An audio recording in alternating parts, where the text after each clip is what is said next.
Hey, Bobby. So Tana, even without V8 can join. But it'd be nicer with V8, wah. Yeah, yeah, yeah, How I got a yeah. V8? But honestly, yeah, once again, Hey, why got echo one, right? sorry, my fault. I got on two devices. No, but honestly, after getting a V8, I get Uh, the hype.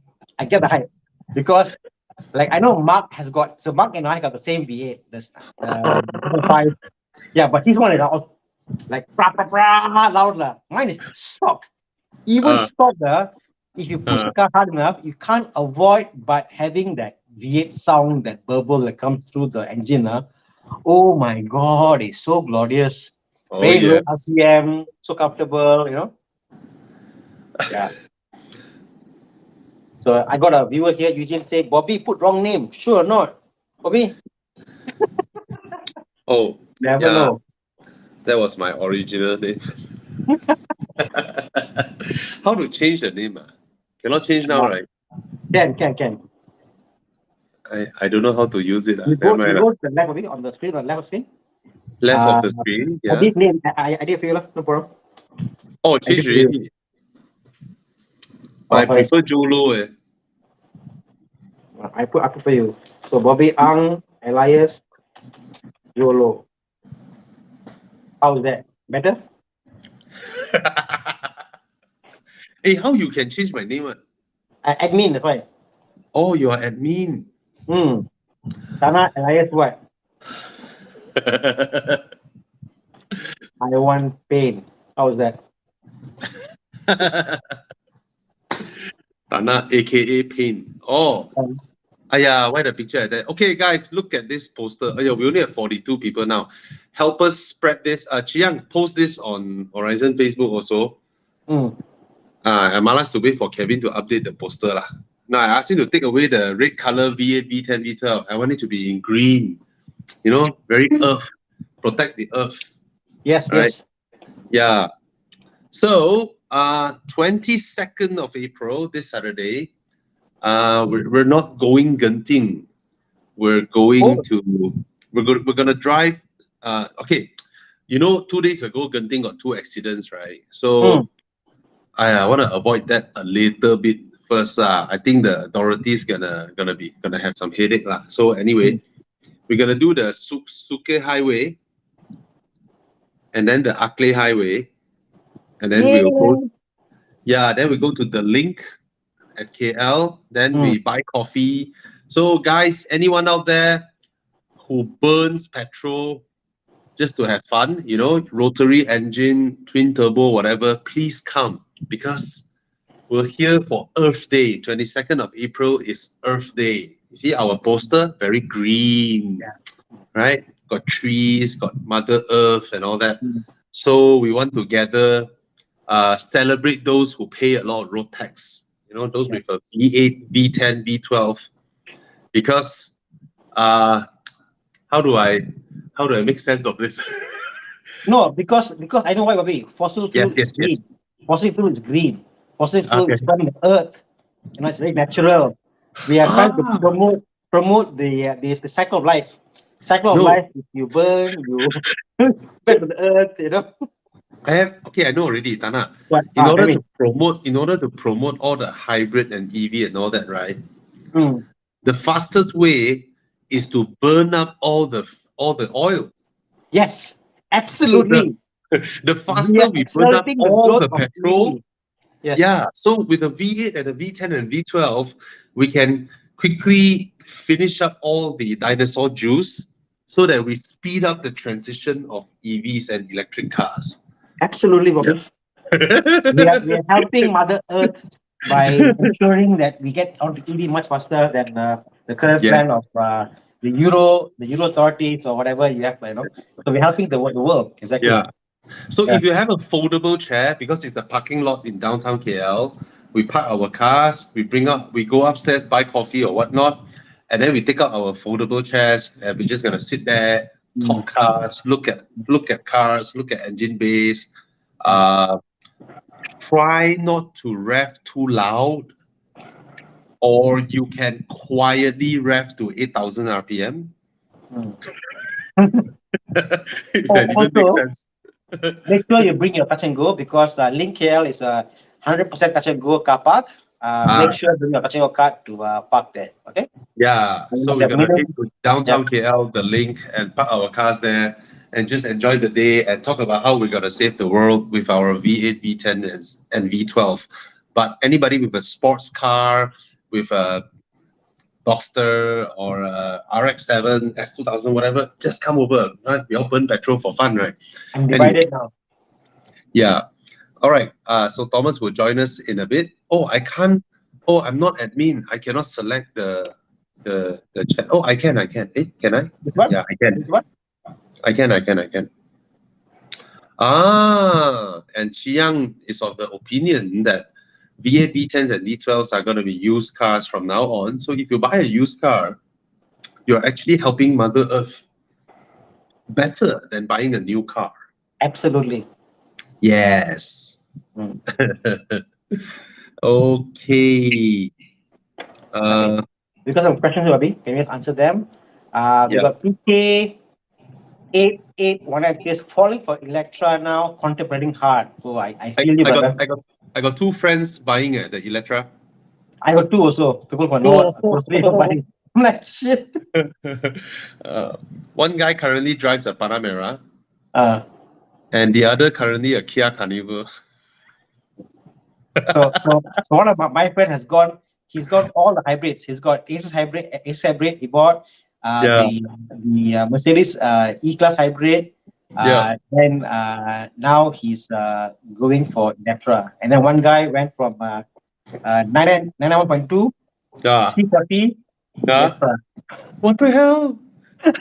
So But yeah, really, this car is so tempting, way, because no beautiful. matter how you look at it, right, it's supposed to be a 1.5 million, 2 million car, Mm. but they're selling at 600,000. What a bargain, way. This car is a bargain, way. I Crazy. can't think of any other car with that much carbon fiber which will sell at this price. No, there's no challenge. I mean, it's you just think about it, it's the price of the base Cayenne, the locally assembled base Cayenne. Mm. Yeah, man. Sad to say, Amazing. lah.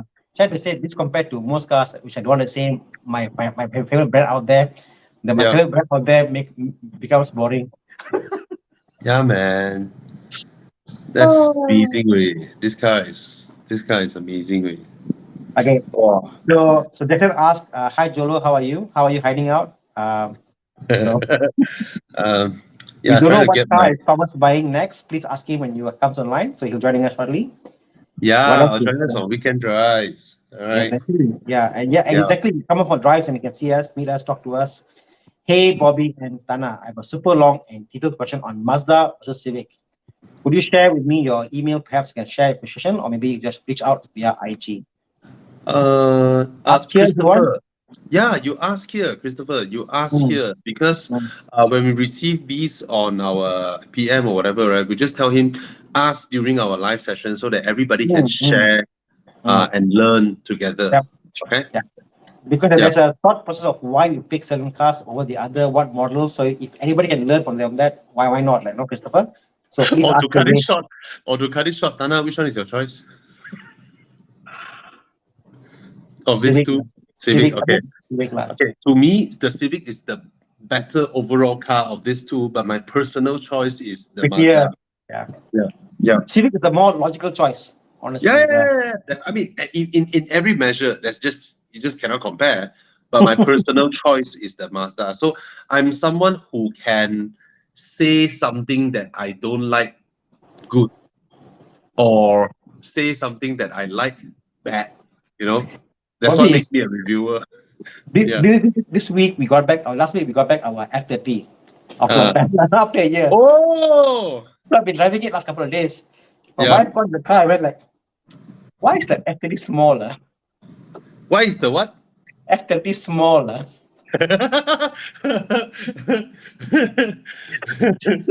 So the Civic actually, honestly, in that sense, Mm. is proper size. It's proper size. It's comfortable. It's a good measure, lah. I mean, I can't fault the Civic, lah. You know. So so apa Ah, lagi? wow. Lex Lee. So cheap now. Hey, I want to ask you, opening up the Go5 XR 421, or brand new, is it? Wow. Wow. Hey, Wow. this is the price that people are paying for X4, brand new X4. I guess without the taxes and stuff, some Yeah, incentives. the BMW X4 prices has gone up to 417, Hmm. Anyway, yeah, this is the attractive price, very attractive price. But do ask around forums and all that because we have heard many people who bought this car. Okay, provided you have a charger at home and you charge every day. If you Hmm. don't charge every day, you just use it normally, right? The fuel consumption is ridiculously high, Yes. extremely high fuel consumption if you don't charge the car. Hmm. Okay? Yeah, Yep. illogically high. Yeah. Hmm. Okay. And it's amazing how fast you can charge at home actually, because on a hybrid, you don't need that Mm, much charging. On my T30E, obviously the F50, it's like 2 hours to get full charge. mm. So will e-fuel, how about this? Will e-fuel help IC cars new lease of life? We don't know until it comes, but it's interesting, isn't it? Because like Toyota is saying that the alternative fuel is the way to for the future. So Mm. I guess we don't know until they can make it happen. Like, we won't know. Actually, Brazil can be considered as a country that is running alternative fuel. Ethanol. The entire Brazil. They are planting sugar canes and corns and all that, and use those as fuel. Mm. So the argument is, at the end of the day, the argument is always you are actually burning something, and when you burn something, you're bound to create some carbon, whatever side, you know, oxide, monoxide. I don't know my chemistry lah. You're bound. That's bound to happen. The only clean thing that you can burn is hydrogen, right? You burn hydrogen, you get water. I mean, that's what Toyota is working on. Yes. So no matter how, liquid fuel carries a much higher energy density than whatever battery that we're gonna have. So I still believe ICE cars will Yeah. still be around for a long time. I Yeah. mean, the world no longer revolves around Europe. And when they claim 2035, whatever, do remember this. There is nothing that you can trust from democratic countries when they make a claim 2 or 3 terms down the road. When they are long away from office, another government can come up and reverse the whole thing. All Mm. right. So this is the design of democratic countries. Yep. When they tell you by 2035 we have put into law that we will do whatever, right? It's really for short-term approval ratings because Yep. they are long gone. That's why they set 2035. All right. It is Yep. somebody else's issue. So Yep. don't ever trust on that. Okay. Mm. Yeah. What's my thought of it is, we think about how efficient a liter of fuel on how many km it could generate, let's say 20 years ago, and then Yeah. now Yeah. things are improving. Yeah. At the same time, fuel is improving. Like suppose Shell fuel, say for example, now they're getting more kilometers per mileage. Things are improving. So Yeah. I'm just thinking, why can't we make fuel that is more efficient, that is synthetic, that is probably renewable? It's definitely possible. Having better fuel in the future. So that's a whole different argument, right? So yeah, you never Yeah. know. Yeah. Cost and infra at the end of Hmm, the day. Yeah. exactly. Yeah. So Christopher says there's a limitation on number of words. But yeah, I think the very fact you can't make your question succinct is a question. You got to rethink back what is your actual concern. Yeah. Because at the end of the Yeah. day, if you're buying cars, you say, yeah, I want this, I want that, you many things. But at the end of the day, you have to pin down to, I want these three things. I want comfort, I want this, I want that. I'm going to high Yeah. mileage, I want this and that. you have to do that. If not, it means that you yourself are not confused what you are after. So Yep. just think about that first and come back with Tell us. An easy way to help us is, are you a fresh grad or are you married with family? Is it your one and only car? And how long you plan to keep it? You Mm, know, and what was the thing that makes you struggle between these two? So yep, then then we can help you from there. All right. exactly. So, Mm-hmm. question about 2017 A6 C7. C7, I thought 2017 still got a 2019, the Yeah, 18, the yeah, last batch, 2018 the one we have, last batch. Yeah, correct. good 7.5 is car, solid. Yeah. good This is the car, no Mark problem. advertisement. This is the No, no, 7.5. no, no, no, no. Just a 2 liter, normal 2 liter. Oh, okay. 219 is it? The 7.5? Further up. 20, I don't know. This one 2017 is just a normal 2 liter. Okay, okay. Yeah. Yeah, yeah, you can buy. You can buy. No, no, no, no issues. Very good car. I mean, I'm having one, and Thana had one. Yep. You know. I Yeah. love the A6 lah. Honestly, one of the best interior I ever haven't driven among all the cars, like, Yeah. So to the point, precise, it works, it's functional, it's where it's Yeah. supposed to be. Yeah. I love it lah. Still the best interior that I've been. Yeah. Mm, Okay. Afif fantastic. Amir asked concerns about the GLC. Price too. XZ is 440 and the new GLC. Exactly, exactly. It's the price. It's the price of an XC90.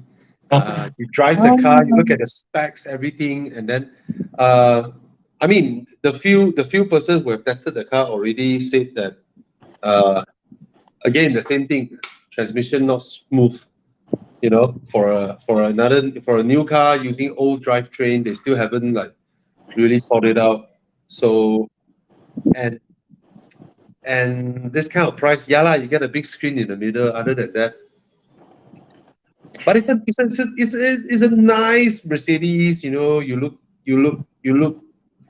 Mercedes-y. You know, and it's a new car, and yeah, you don't get adaptive cruise control. You don't get some stuff, but that's no choice. It's not like Mercedes intentionally don't want to put that in. I mean, there's a huge supply chain issue now going all over the world. So if they can't source it, they can't spec it for you. All Okay. right. Okay. Mm. This is a hard one. Not sure how whether I should address this. Moses Yap asked, recommendation for 89K. He put deposit for a Honda City hatchback. You already put deposit. Any better car? All I know is my colleague bought a Honda City and I said don't buy. Can buy better things. Can buy. It's not a lot of money. But if you're a new person to a car, you want no headache. Nothing wrong with the car lah. But 90,000 though. a lot of money lah. That's a lot of money though. Yep. Yeah. Is it really something you really, really, really, really, really wanted? You have to love it, I guess. Yeah. Right. You see, it's 90K, and here I can find year 2020 Mazda CX-30 for 100K. 10,000 more. But that's only one unit lah. The others are 120, 120, 120. Let me ask my patient. Mm.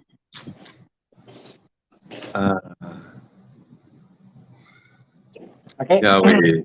Okay. So here we are. So next one. Let's see. Apa lagi? How about this? Driving a Vios now and comparing against a Yaris or a Honda City hatchback. First Both time are buying. reliable and easy maintenance lah, right? They I both think the city hatchback is larger, has a better interior, Yep. right? Mm. Buy the low spec. Okay, if you want to buy the Honda City hatchback, right? Get a low spec and then just enjoy the car. You know, you can add an Android player if you want to. Yeah, because the low spec and the high spec, you get the same engine and drivetrain. I presume 1.5 CVT, right? Yep. Yeah, yeah. Mm. I'm not in position. Ah, your son. Yeah, my son. Yeah, come and join us. Well, and I'm not sure when I'm gonna get it my keys and drive a car off lah. So there you go. What's this? How about Liu? Mr. Liu asked a question. Got two offers. Not sure offers. C300 and a BMW 530i. I know 530i. Both are brand new 223. The price is 35K. So BMW is changing model. Well, a year ago they came out with the facelift, right? A year ago. Yeah. A year ago. Yeah. So another 2 more years lah. And the Merc is brand new. I'm okay with both in terms of space. Which one do you pick? The C300 seriously C at 5 price I'm getting the 5 Series. I'm definitely course. getting the 5 Series. Of course, bro. There's just No no difference. challenge. There's just no challenge. The C300 air suspension issues, failing, all that. I got friends who bought it. And The current C300 not the current one, like the earlier one, like so No, I think he's asking about the current one. current one lah. Okay. The current C300. Yeah, new lah. It's new lah. Of course, it's brand Yeah. new. Yeah. But yeah, 5 Series is just gorgeous lah. Yeah, I'll go with the 5. I'll go with the 5. Yeah. Yeah. In 2 years, you'll thank us. Not now, but in 2 years. Yeah, it's a much better car. Immediate gratification, probably the C300 like bling bling for the first week lah. But long term is 5 Series.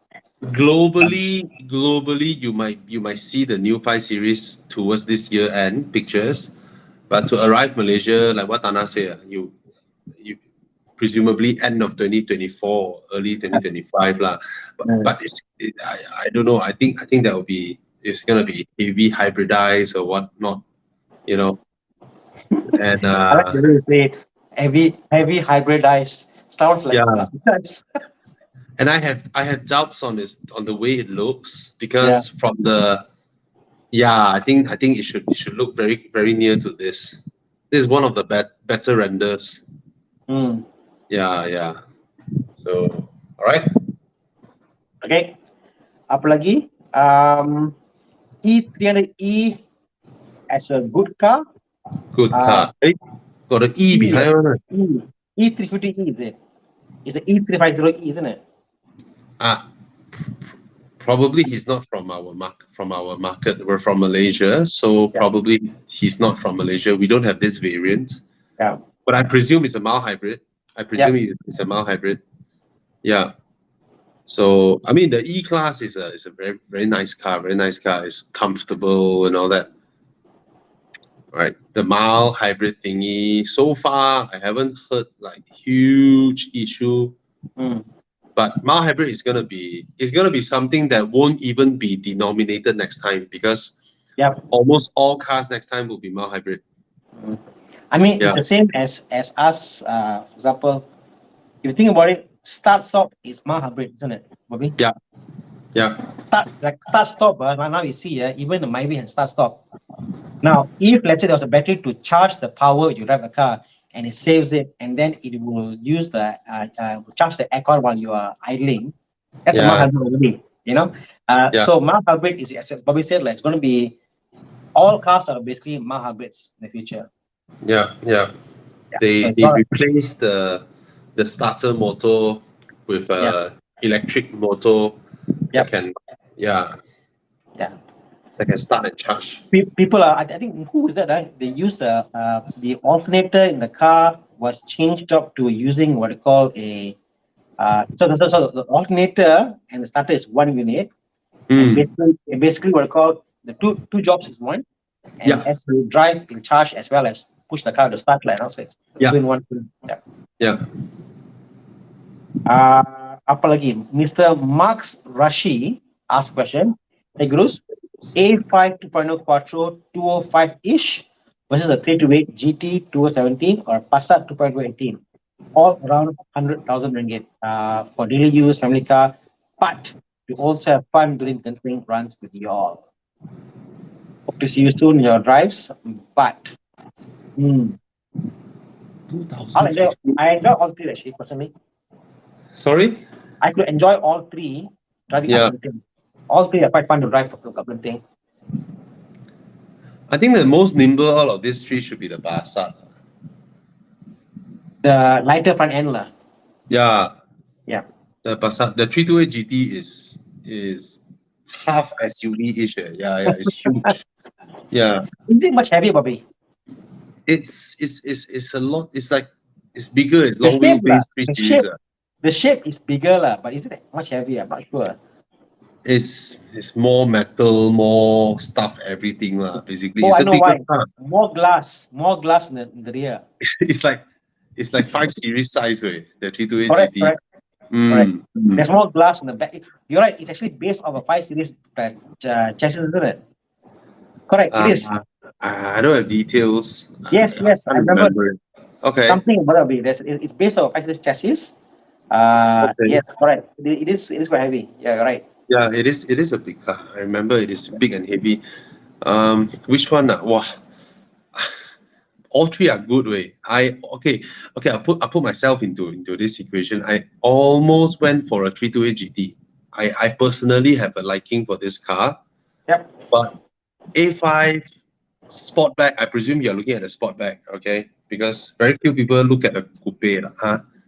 The A5 Sportback is still as beautiful. Um, which one you like more? Maybe you can tell us which one you like more. You know, because the Passat is a no-brainer. It's so new. You know, the suspension is fantastic. It drives really well. And then I can further complicate the whole thing by telling you about the A7 also. Also around the price. Same And the price. A7 is Older timeless, lah. you know. It's a bit older It's so lah. nice. Mm. Yeah, but it's timeless, you know, the A7. So yeah, But man. the fact is comparing a 215 car tells Yeah. me that he can afford cash lah. Correct? 215 still can take loan. And Can. Which one would you go for, Thana? I like the 328 GT personally because I was Okay. looking for the car. The last one I had in Auto Bavaria was sold out, so I bought the 330E. So I like the 328 GT for its looks. It's nice, and if I wanted to, can do a bit of pushing. Yeah. E5 to me today, it looks a bit dated. It tells that it's from a particular timeline because the new E5 is out. It tells you this is the earlier one. The 328 GT Especially somehow, the infotainment, the A5 Correct. infotainment. Oh, yeah. so cool. The 328 GT, I think last year, my wife was seeing the car. Like, hey, what car is that? And it's a new BM because it was painted all new. Because she can't recognize what BM model is that from the shape, you know. So I Yeah. think it has a very unique standpoint. It's a very unique shape. Yeah. Even the lights, to me, it has got a circa 5 Series look to it because it's a bit fatter Yeah. light compared to the normal after lights. It's a bit thicker. So it's Yeah. more like a 5 Series, like a G25 Series. So I Then like it has the power spoiler, right? The power Yes, yeah. spoiler at the back. Yeah. Yeah, you get My take is the 328 lah. There's more, it's more bang for buck. Engine is pretty reliable, no issue. yeah, Great. presumably the easiest to maintain here. Yep. The least problems Of you the will have three with this car. the only one I can say without doubt, the gearbox won't have issue is the 328 GT. The Yeah. A5 maybe could issue the gearbox. Passat more Very likely. true. The Very 328 GT is the one the gearbox issue is non-existent. So Yeah. there we go. It's a bulletproof gearbox. The one that the BMW has is a bulletproof gearbox. Yeah. Okay, Magashi, confirm already. Okay. 328 GT.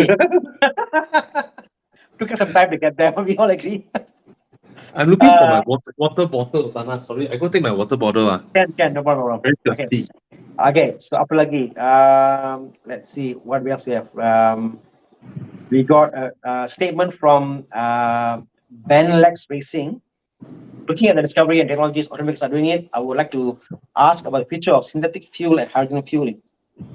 We have no idea. I think the reality is, I think the fuel players in the world control the world economy. It's up to them what they allow and don't allow, and economics to come out. If they were making it and they could control the production somehow, I think they would do it. Yeah.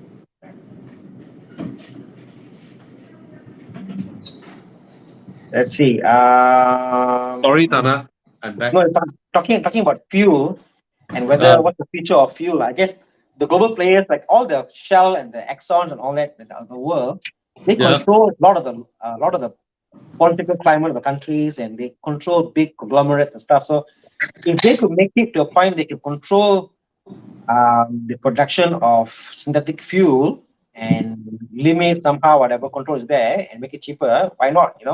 So it's all about economy, like, who controls the market. Because if tomorrow the government says, for example, okay, Bobby, get this, Bobby, do you know that if you own a palm oil estate, it's illegal for you to take the palm oil, all the extra stuff, all Yeah. the scrap, to burn it to fuel your own palm oil. But but there's a limit of how much you can burn with approval, because it's basically you're making your own fuel. Making your own fuel in Malaysia is regulated. Crazy, right? Crazy, So yeah. there's a limit on how much fuel you can produce your own self for your palm oil estate if you have your own access all this stuff, like, so biofuel storage available. These are all nonsense, right? So all this is government regulations. So government regulation will dictate how much they can make synthetic fuel, how many percent of biofuel they can add, how many percent they can add ethanol to fuel diesel. So these are government regulations. Until that changes, we can't do much, like, If you go to America, a lot of them they take this is a guy I saw on the internet, Bobby, very interesting, Bobby.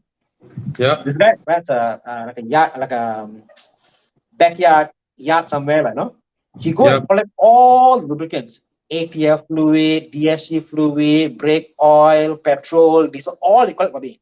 Okay? Yeah. And he mix all together. Really, listen, and all together. One side he has what you call like petrol at petrol magazine. All it does is he see the thickness of the oil, he make it thinner or thinner or thicker, and he uses it on all the tractors, and it works. I'm talking ATF, brake oil, A to Z he adds, and runs perfectly fine for all his tractors. No joke, So when it is diesel, petrol, diesel combustion engine, all ones, just burn whatever you can give it as long as the correct viscosity is there. So by our standards in Malaysia, is illegal because you can't actually do your own collection of fuel and make your own fuel, and that will be illegal.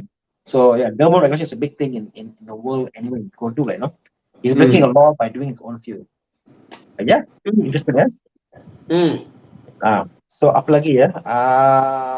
Intelligent guy can make water murder to go. I don't know whether can do water or not, like, but yeah. Most of them are scams. Most of them are scams. Well, yeah. But technically, if you could harness the sun's energy enough, you could break it into hydrogen, oxygen, and you can make fuel, free fuel. Okay, Roger Ng says, thank you for making this platform. Getting a Z4, recommending workshop to service and look for parts, Z4 E85. We have an Evo Club workshop, come for a PPI, get a car checked out. Whether your car is old or new, then go and check it out because they do a good inspection center. And you want some independent research. If you go to the list, some are special in particular brands, and you could go and talk to them. Even call up what they call GMR and ask them, what I have got a BMW, where you recommend, and they will tell you, okay, you are here, and so this is where you should go to get your inspection done. So that's something you can also do. For me, they've done that before, Bobby. So you want Cheras and Audi, why don't you go here? They recommend where you to go. So they are quite helpful in that sense. So yeah. So again, congrats.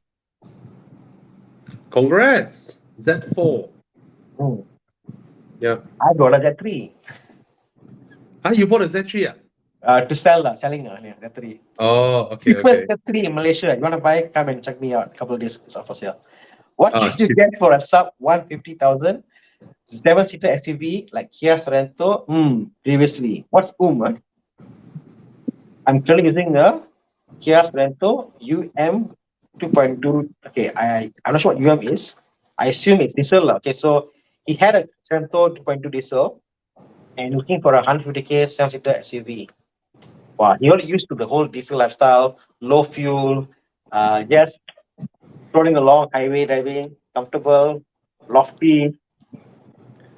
I think his only choice is between a used Sorento or a used Santa Fe, right?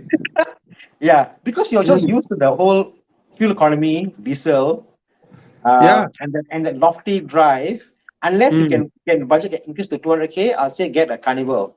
Carnival will be fantastic for 200K range. But 150K, yeah, lor. I mean, the diesel thing is a big thing. The diesel is amazing. 1,000 kilometers, man. no problem. So nice. Okay. Brian J. Chong asked a question. Older boxes and Cayman are a good buy, which hold their value.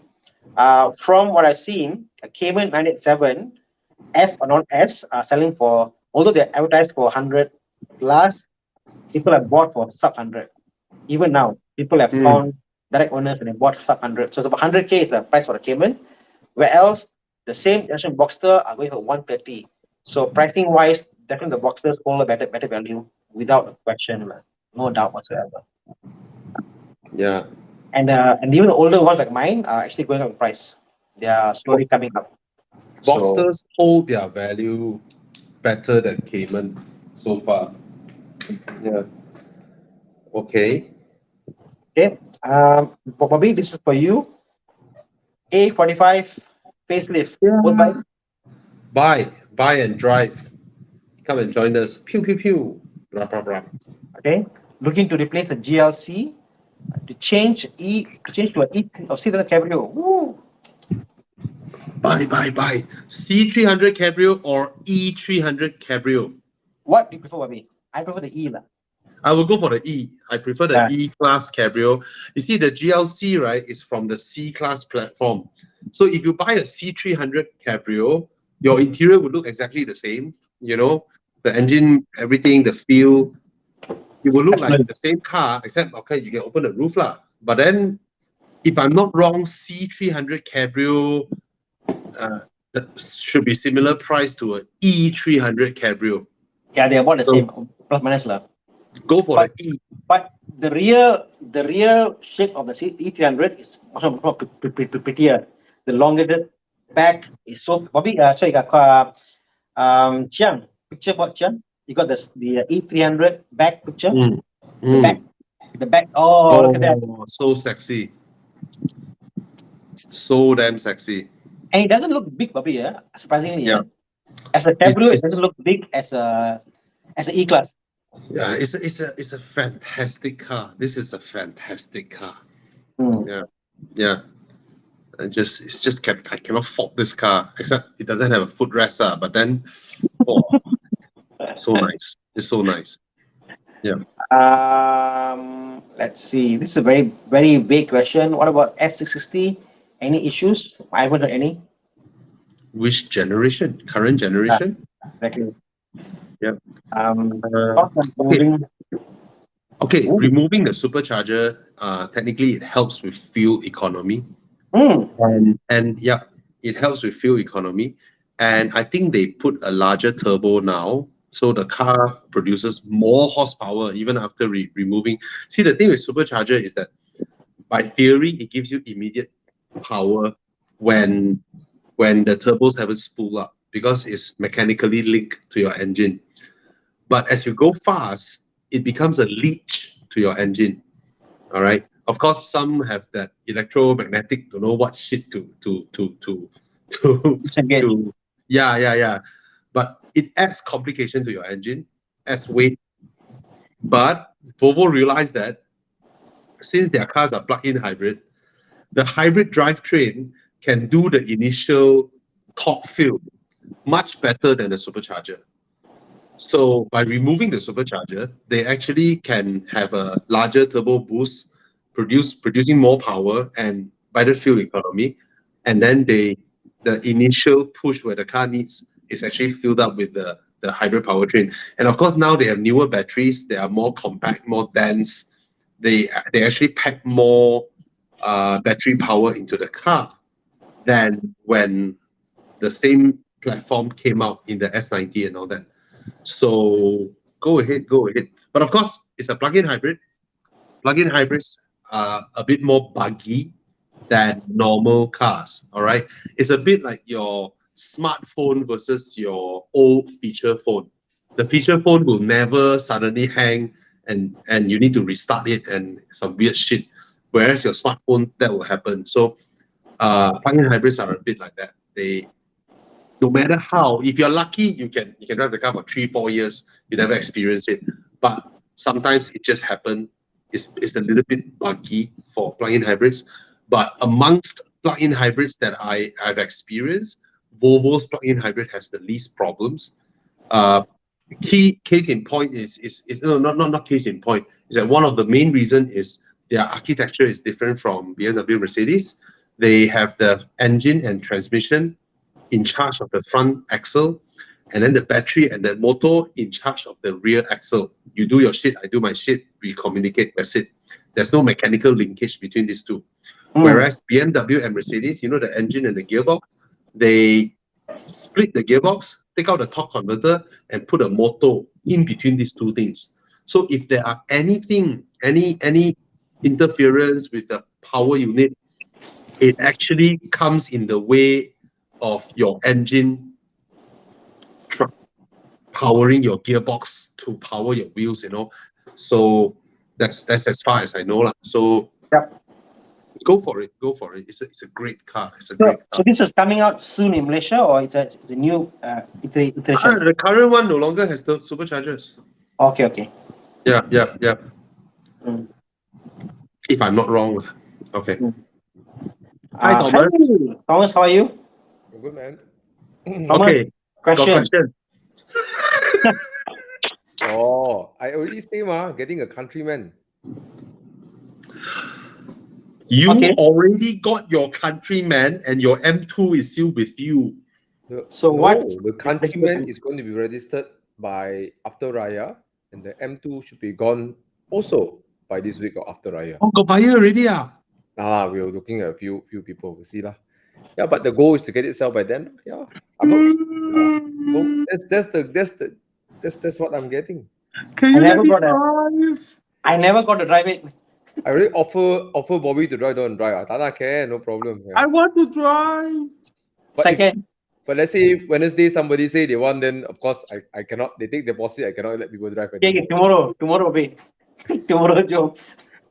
The car is in Prestige doing a little touch-up work on the lights. Yeah. Hey, does it look weird when I open my mouth and you can't see my teeth?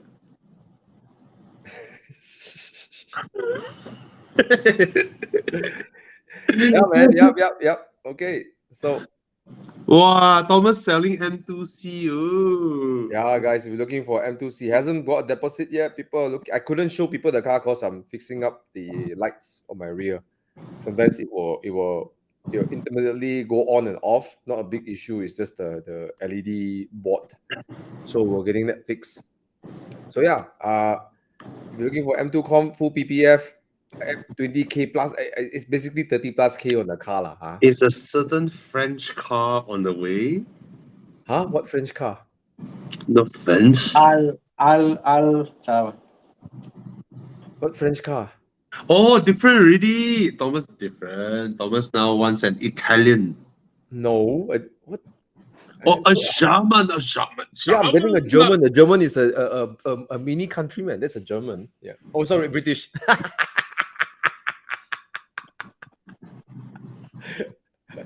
Okay, guys. So haven't been able to show the car to anyone. So haven't made a booking. Let me know. All right. Some interest here and there. Okay. Okay. Next question. Apa lagi ya? How about this? Would you get an Iris or a Polo? Wow, interesting, huh? I prefer the drive of the Iris. Ride and drive, the Iris is better actually. But if you include everything like sitting position, interior build quality, and then power output, then the Polo is the power lah. Because for that first 1-2 days, it's nice lah on the Iris. The drive is nice. It's very grippy, but long-term use Polo power is Polo power lah. But this is the hatchback, the 1.2 TSI that is running on a 7-speed dry dual clutch, which is plagued with problems. Yeah. So I would recommend stay away from that if you don't have the budget, or or if you just enjoy spending money in the workshop. a little bit Yeah, more. you're bound to experience issues because the 1.2 TSI came from an era where these batch of cars are problematic. Yep. So yeah, I recommend not to do it. But if you do, maybe prepare to change your gearbox or have an engine issue every 2 years. I mean, I'm not saying it 100% will happen, but it's prudent to Yeah. have that in your plan, right? Yeah. Yeah. Whereas the Iris, I wouldn't expect that, right? The Iris drives beautiful, rides beautiful, but of course there's a lot of interior. But if it's the improved one under Geely, right, then the build and How everything is much is the just price for this car of the used Iris? I don't know used or what, but I think now brand new is. Are they still selling the Iris? They're still selling the Iris, right? Yep. Is it used Iris or used Polo 1.2 TSI? So my suspicion is hovering around 30,000, right? Okay, and this guy, what do you expect lah?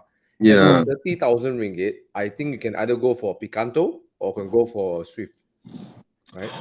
All right. Swift is older, may not get loans. Swift. The Picanto is a bit smaller, but I think I saw a Picanto driving behind a Myvi. I saw the Picanto is really small, right? Yeah. All Swift things is bigger. considered, the Picanto is a very nice riding car. It feels nice and solid in the highway. What the heck, 13,000? Oh, so cheap. Then get Ui. off. Hello, Cannot fight. get lah. Forget the Suzuki, they Picanto all and cannot Swift. fight. Cannot fight. It's very cheap.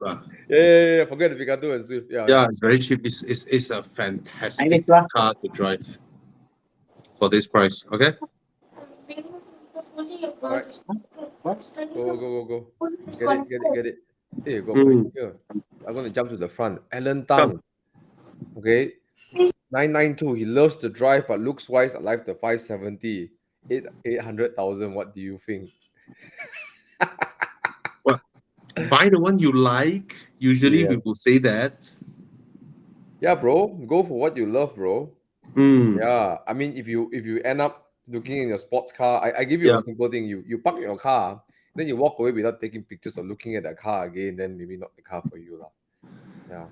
Yeah, and then the 570 is the only car at this price point with a carbon top, right? Yeah. And then I think but in terms of epicness, right, the 570 carries, more epic. it's yeah.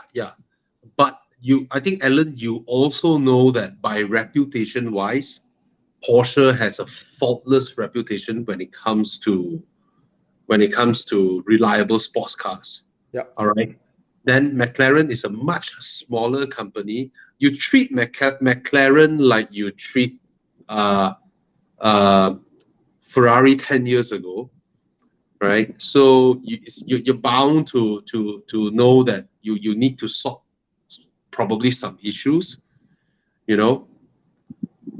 This is this before tax or after tax? After tax. Puyo. Yeah, but like what Alan said, he opened the doors of the 570. He forgot about the 992 already, right? So that's the thing about 992. It's an everyday sports car. It tries not to scare you too much when you open the door. It tries to be quite welcoming. The 570, you open the door, it's like, this is a freaking race car, man. Like, I mean, it's not a race car, but it does emulate the race car for common man. It's a serious racing car. Yeah. You ask person like Zen now, GT driver open McLaren, it's like, this is not race car. But for a commoner like us, right, we open the door, we see a race car, right? For sure, sense of occasion is there. And it's track ready. So you approach 570S like you approach a Porsche GT something. RS. Yeah. GT3 RS or something, that's their level. The 570 although there is more hardcore versions of McLaren, Yeah, but 570 mentality lah. Yeah, it's at the level of the GT3 RS and all that. And just know that the other thing about the 911 992 will be there are more people more skilled enough to repair your car if anything goes wrong. Whereas the 570S, there are very little people who maybe don't have the expertise to troubleshoot and solve problems with the car. Yeah. Right? We'll just introduce you to Marcus Chai, the guy in charge of McLaren. And whatever it is, I think he should be able to help you lah. Huh? Yep. Mm. Okay. Good. Hopefully you get a McLaren, Alan. Get what you love, lah, bro. Get what Yeah. you love. A sports what you car, love. supercar should ignite your heart. You should feel excited when you see your Like, car. remember one of our kaki, his previous car was a Cayman, Mhm. and then he went straight from Cayman to 720S. When I saw him, right, I was like, what's your previous car? He was like, Cayman. I was like, wow, that's a big jump. He was like, yeah, big jump. Then my next question is, scary or not, the McLaren? He said, very scary. He said, multiple times faster than the Cayman, it's just a different level kind of supercar. Yeah. Cayman is a sports car. That's a Yeah. supercar, bro. Yeah, man. Mm. Awesome. Anyways, let's jump into different questions. Anything you saw?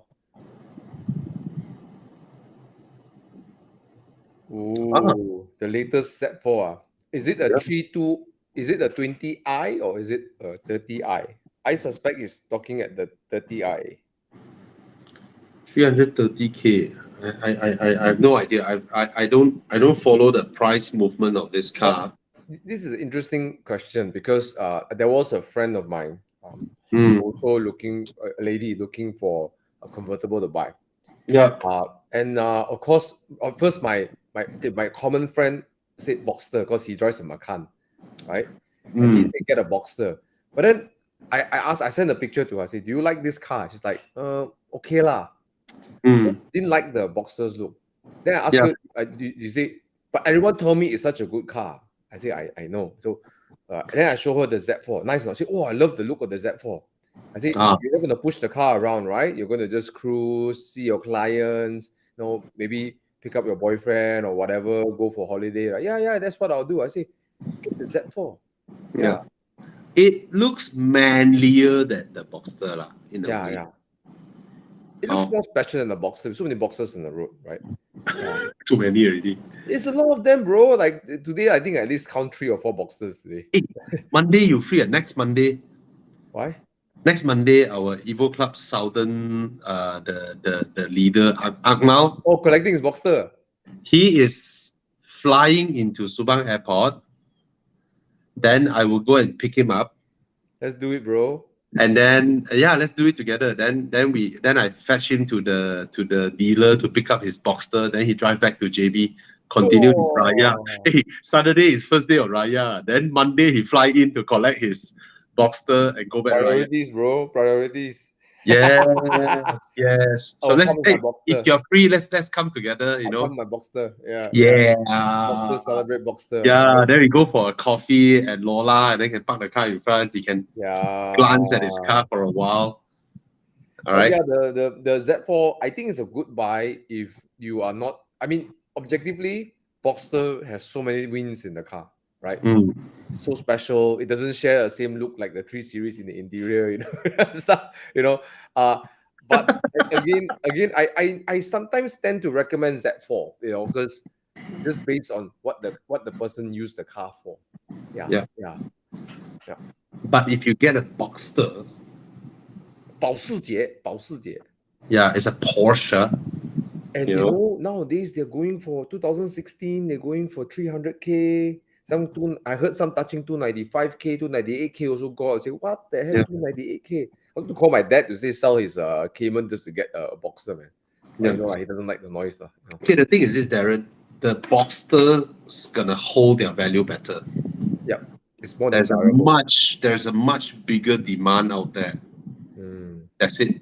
But like Thomas said, some people prefer the Z4, and it's not a bad car at all, right? It's still a BMW. Yeah, and there are ways whereby a front-engine rear-wheel drive BMW drives differently from a Boxster, from a mid-engine Boxster, Yeah. Okay. Actually, front-engine rear-wheel drive actually much easier to drive fast. I'll be honest. Mid-engine, you're always very scared of oversteer. Yeah. Anyways, I digress. Anyways, let's continue. What's next? Okay, I want to answer this one. I usually Thana is back. I usually won't recommend people who buy Like, look at your Mazda 3 liftback. It's about 150, 160K. Imagine you do PPF, it's about 15K on your car, 15 or 20K. Your car will end up 180K. All right. And then, of course, you plus another layer of ceramic coating. Put it this way, if you buy a car that the resale value will be affected by the fact that you have repainted your car, i.e. supercars, then 100% you need to do all this. Yeah. But a regular car like that, I don't actually recommend dumping too much money in trying to preserve it showroom looks, once in a while give it a nice polish or whatnot. But if you are determined to want to PPF your car, then of course you can do what you can ask Thomas, and Thomas knows a lot about PPF, his expel and all that. All right, but just consider this. I mean, I understand it. Not everything needs to be calculated with the left brain, whether it's worth it or not worth it. Some people really, when you buy a new car, right, you really enjoy the process, seeing your car being wrapped, seeing your car being coated. You want to experience this feeling, and it's not like, oh, don't do it. It's only for people who buy Ferraris and Porsches and all that. Then it's like, hey, why? I'm ready to spend the money. Why I cannot enjoy this process? By all means. But again, just think about it. Your Mazda 3 is a 190,000 Mazda 3 or 180,000 Mazda 3. Is like, that's a lot. I'm with JC actually, because JC was talking about PPF, the bumper and headlights, like a 3K thing. So yeah, okay. so Do it. I would, yeah, if it's a new car that I bought, I would do at least the headlights. Headlights at least lah. Can I put my Bump. input? Okay, Thomas, come. After Thana. Okay. Wait. Oh, okay. So I think there's no right answer to this, JC, because it's like Bobby said, it's a personal thing in the end.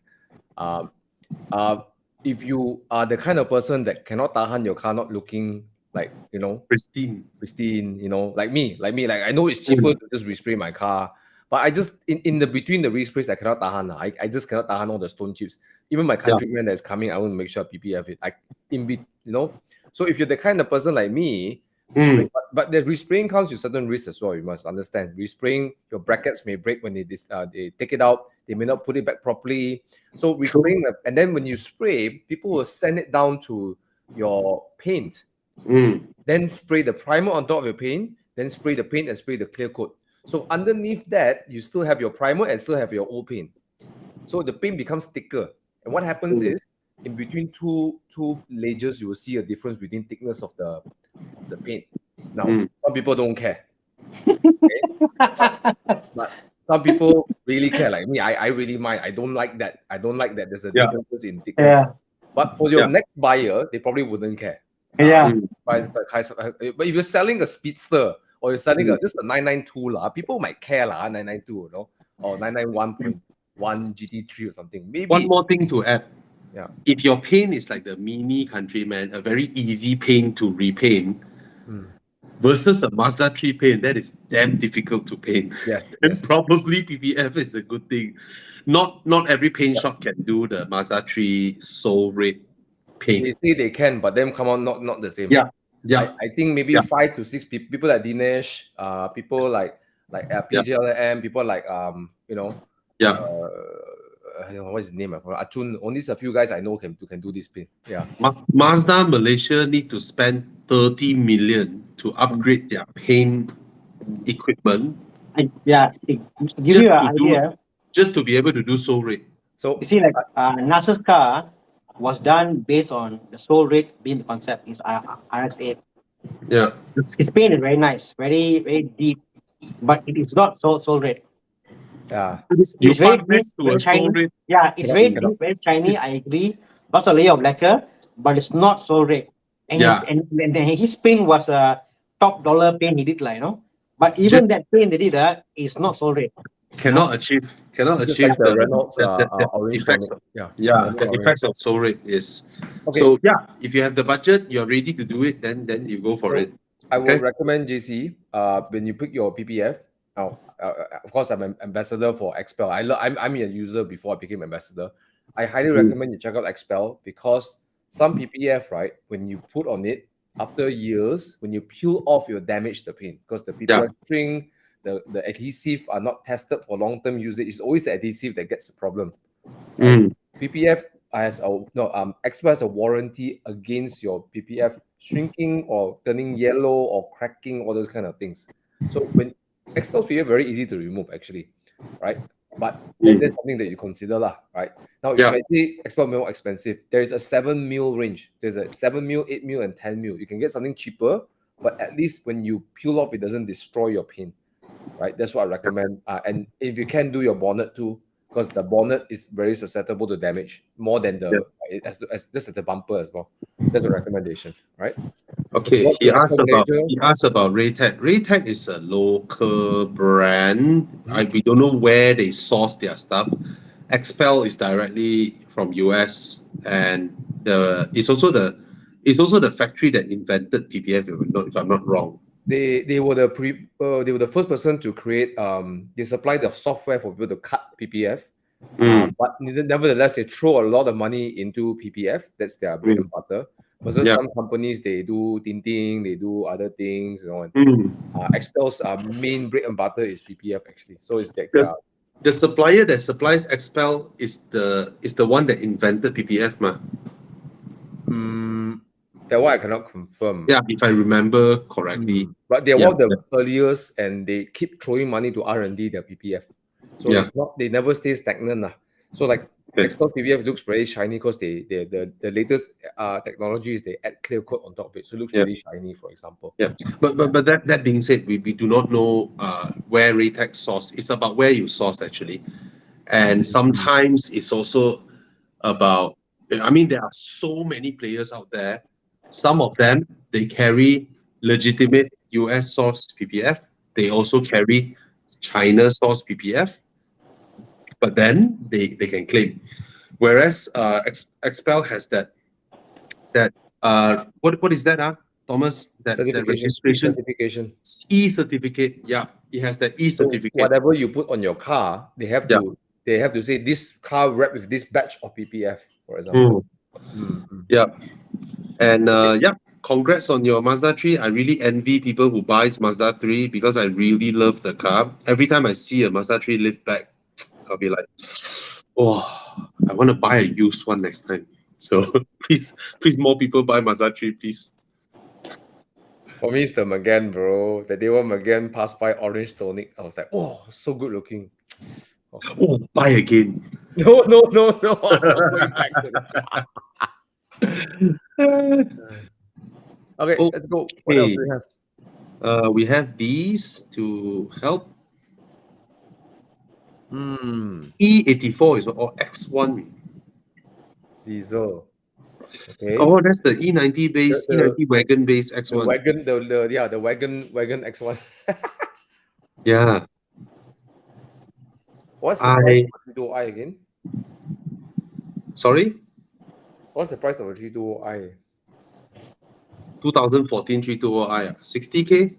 60, 70? 70 lah. 70K. I would say the 320i. The 2014 is still running the Prince engine. That iteration is not so. N30, the F30 is the N30 engine. N20. N20. N20 engine, yeah. Yeah, BM engine, N20. A bit noisier, but I think the charge pipe, timing chain, you saw that out. The car is perfectly fine. Yeah, I mean, of the three, the more driver focus, the more power it gives you, the more tuning potential is the N20 engine in the 214 320i. Yeah. Get the 3 Series. Get the 3 Series. Yeah. It is a more modern car. The X1 is based on the previous 3 Series, the E90 generation. Yeah. Today I drove the F30 for so long. I was reminded how sharp it is, how urgent the car drives, how so unlike the current 3 Series it is. It's so beautiful for commuting, right? No? Yeah. So okay. All right. This one's a bit of a question. Earlier, Christopher Mullen, remember the guy with the long question? He made a long comment. Let's just try to jam it through. Mm. Basically, question is single, 26 years old, don't care about space, don't care about anything else. Just 5 years. Mazda 3 because nice to drive, low NVH, but he feels the Mazda 3 noise be inclusive of pickup, and he questions the pickup on the car because he saw another video whereby the to overtake it was a bit of an issue, and he doesn't like the fact spending that kind of money on the car, and then he also says the CarPlay is a turn off, and then yeah, lor. So I think all this, if you talk about driving speed, pickup, space, the Civic wins lah. Yeah. Yeah, but he's still looking at it because he wants the car. Just that It he looks got all nice these lah, things he correct. doesn't like. Yeah. I think you answer yourself lah. You know what's wrong with the car. The question is, do you like the car enough to buy the car with all those issues? Whatever you say is valid. Very valid.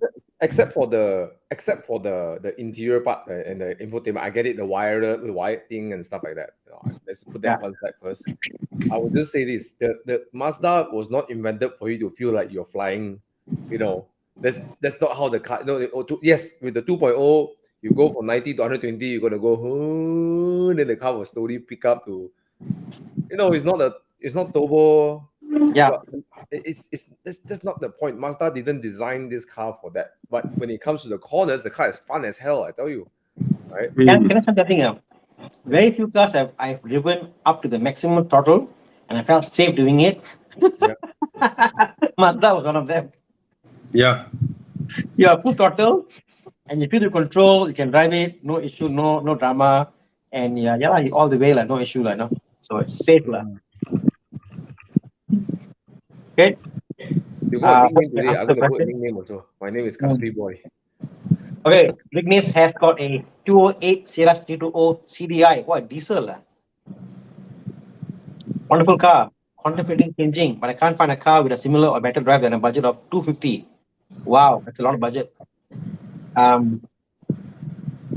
lot of budget, but a lot of cars, but a lot of cars. 250K. A lot of cars, man. There's a lot of cars you can buy. Don't know where to That start. That can beat a CLS. Yeah. Yeah.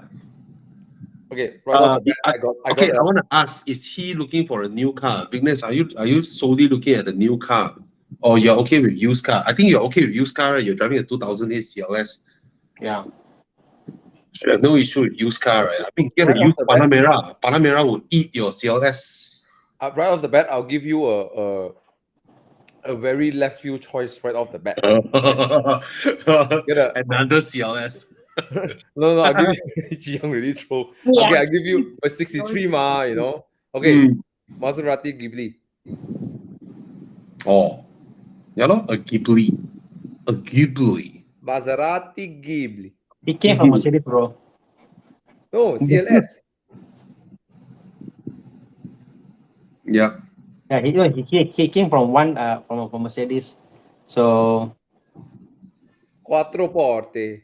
Quattroporte S-Way, bro. Not just Quattroporte S-Way. This car is cool like mad way. I love the car. Damn cool.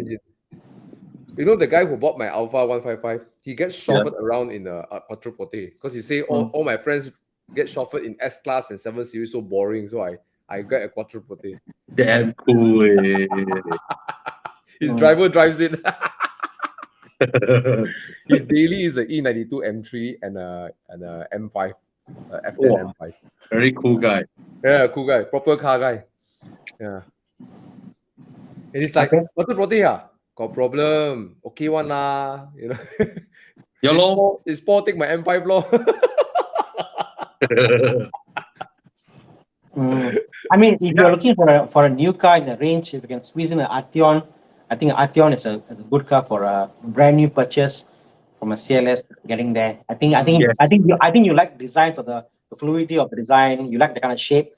Arteon has that spirit of the sport bag and all that. I think you love the Arteon, actually. But Vignesh, if you're talking about the 2008 CLS, that kind of solidity, that kind of heft. German cars no more already. No such thing already. They don't make cars like how they used to already. Now most German cars feel lightweight, dirty. You know, you kind of felt that, hey, where's that substantial feeling? Yeah. Gone. That thing is gone. I know the first gen CLS has that. Yeah. Sorry, my daughter. That's fine. Yes. So, anyways, I think we haven't answered Christian Mullen this now. So poor guy, he got so many questions. But yeah, bro, if you can, if I think just to reiterate, so he doesn't feel like we just brush his question away.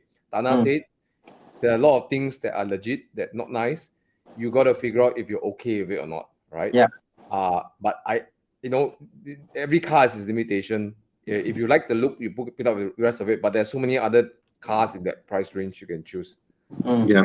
But it seems like he's stuck to that Mazda 3 for the looks, but he knows the problem of it, and it's a question of so I justifying would say himself. that. Sorry. Yeah. He's got to talk to himself lah. That's all the drawback justify getting the Mazda 3, despite knowing the drawbacks of against the. You were comparing the Civic and the Mazda 3 earlier. Yeah. So yeah. So I would say to Christopher, go and look around the market for other cars. You may go around and decided that, you know what, Mazda 3 is the car for me. You may go around the market and say, you know what, I don't want a Mazda 3. So go look other brands. That's my car buying advice. Yeah. Go look other brands. Since you cannot completely commit yet. Right? Forget the Civic law. Just buy the Civic law if the Civic has everything that you need. Yeah. Right? Civic's nice car, honestly. Or your budget 160K, you can get a used Golf R. Oh. Anyway, Right? that one Joel got wired CarPlay lah. You have to wire lah. Anyways, screw CarPlay lah. CarPlay is useless. Yeah, rubbish lah. Absolutely rubbish. It's not needed, I tell you. It's just stupid. You know what is good? BMW connected drive. You know, I would tell you all this stuff. Connected drive, you go on your My BMW app and you say send the thing to your car. You get it in the box. You select there. It'll drive you there. Finish. The car phone is still available. Not just that, Thana, you can link it to your Google account, and in your Google Calendar, if you set tomorrow 3 p.m., you need to go to this place, right? And your Google account is connected to your BMW app. When you go into your car, first of all, your mobile will have a notification, right? Then when you go into your car about 2 something, right? Your car will ask you, are you heading to this direction? This location in your Google Calendar, you say yes, and then your navigation will bring you there. But then your navigation is the BMW navigation, which got no accident alert, no camera alert. But you know what? You won't get lost lah. You'll get there lah. You know, so that's the only job. And you look at the new Volvos, right? Now they're using Google Maps as their navigation, right? Will you even still need CarPlay? You go into your car, it's Google Maps. Yep. Right? You can search the most hidden weird restaurant, from Google database, and then it'll be there, and then you can go to that location. Exactly. Yeah. Okay. Good question here. Singapore fan. Singapore, yeah. GOI G20 ZF 8-speed, yes, it's reliable. It's like one of the most robust 8-speed gearbox. People trash their car, they rev up the car, downshift, upshift, commute traffic. Very, very reliable. Right? Go for it. So we got a comment from a viewer, Benny Chiu. Just traded his FC for a 320i M Sport LCI based on recommendations to get one thing, and he loved it. Yes, bro. I mean, fantastic. The F30. I mean, I love the F30, honestly. I think F30 is, to me, at least over here, is the last 3 Series. You know what I mean? The 3 Series is now so big and big and comfortable. It no longer, to me, feels 3 Series-ish with the new G30. Actually, G20. So I love the F30. The last 3 Series for me is the 2 Series. No, the new 3 Series for me. So the new M3 for me is the M2. So I think what you have is the true M3 because it has that M3. Because M3 was like in the pinnacle, was the creme de la creme of BMW. So I think the creme de la creme right now isn't the M3, it's the M2. For the luxury version, M3 is there, but for that the new segment, M2 is so bad, bro.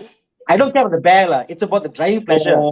For For The me, new one, the latest M car, they look like the car like the rear is like okay, Thana, for me, right, Yeah.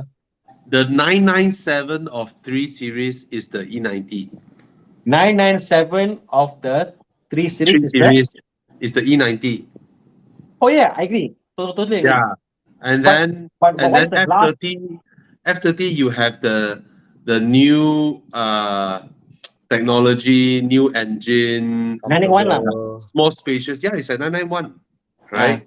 And then the G20 bloated up in size, became 992, right? Yeah, But correct. E90, if you get an E92, right, the hydraulic steering, Oh, I know they don't have the proper engine, but towards the end you have the N55 engine, which is pretty decent. And then in the E90 size car, is nice lah. I mean the steering might be too heavy for some, but the size of the car, the drive, the handling is proper. It's proper. bro, Yeah. buy a 335 engine, drop inside, make a 335 out of it.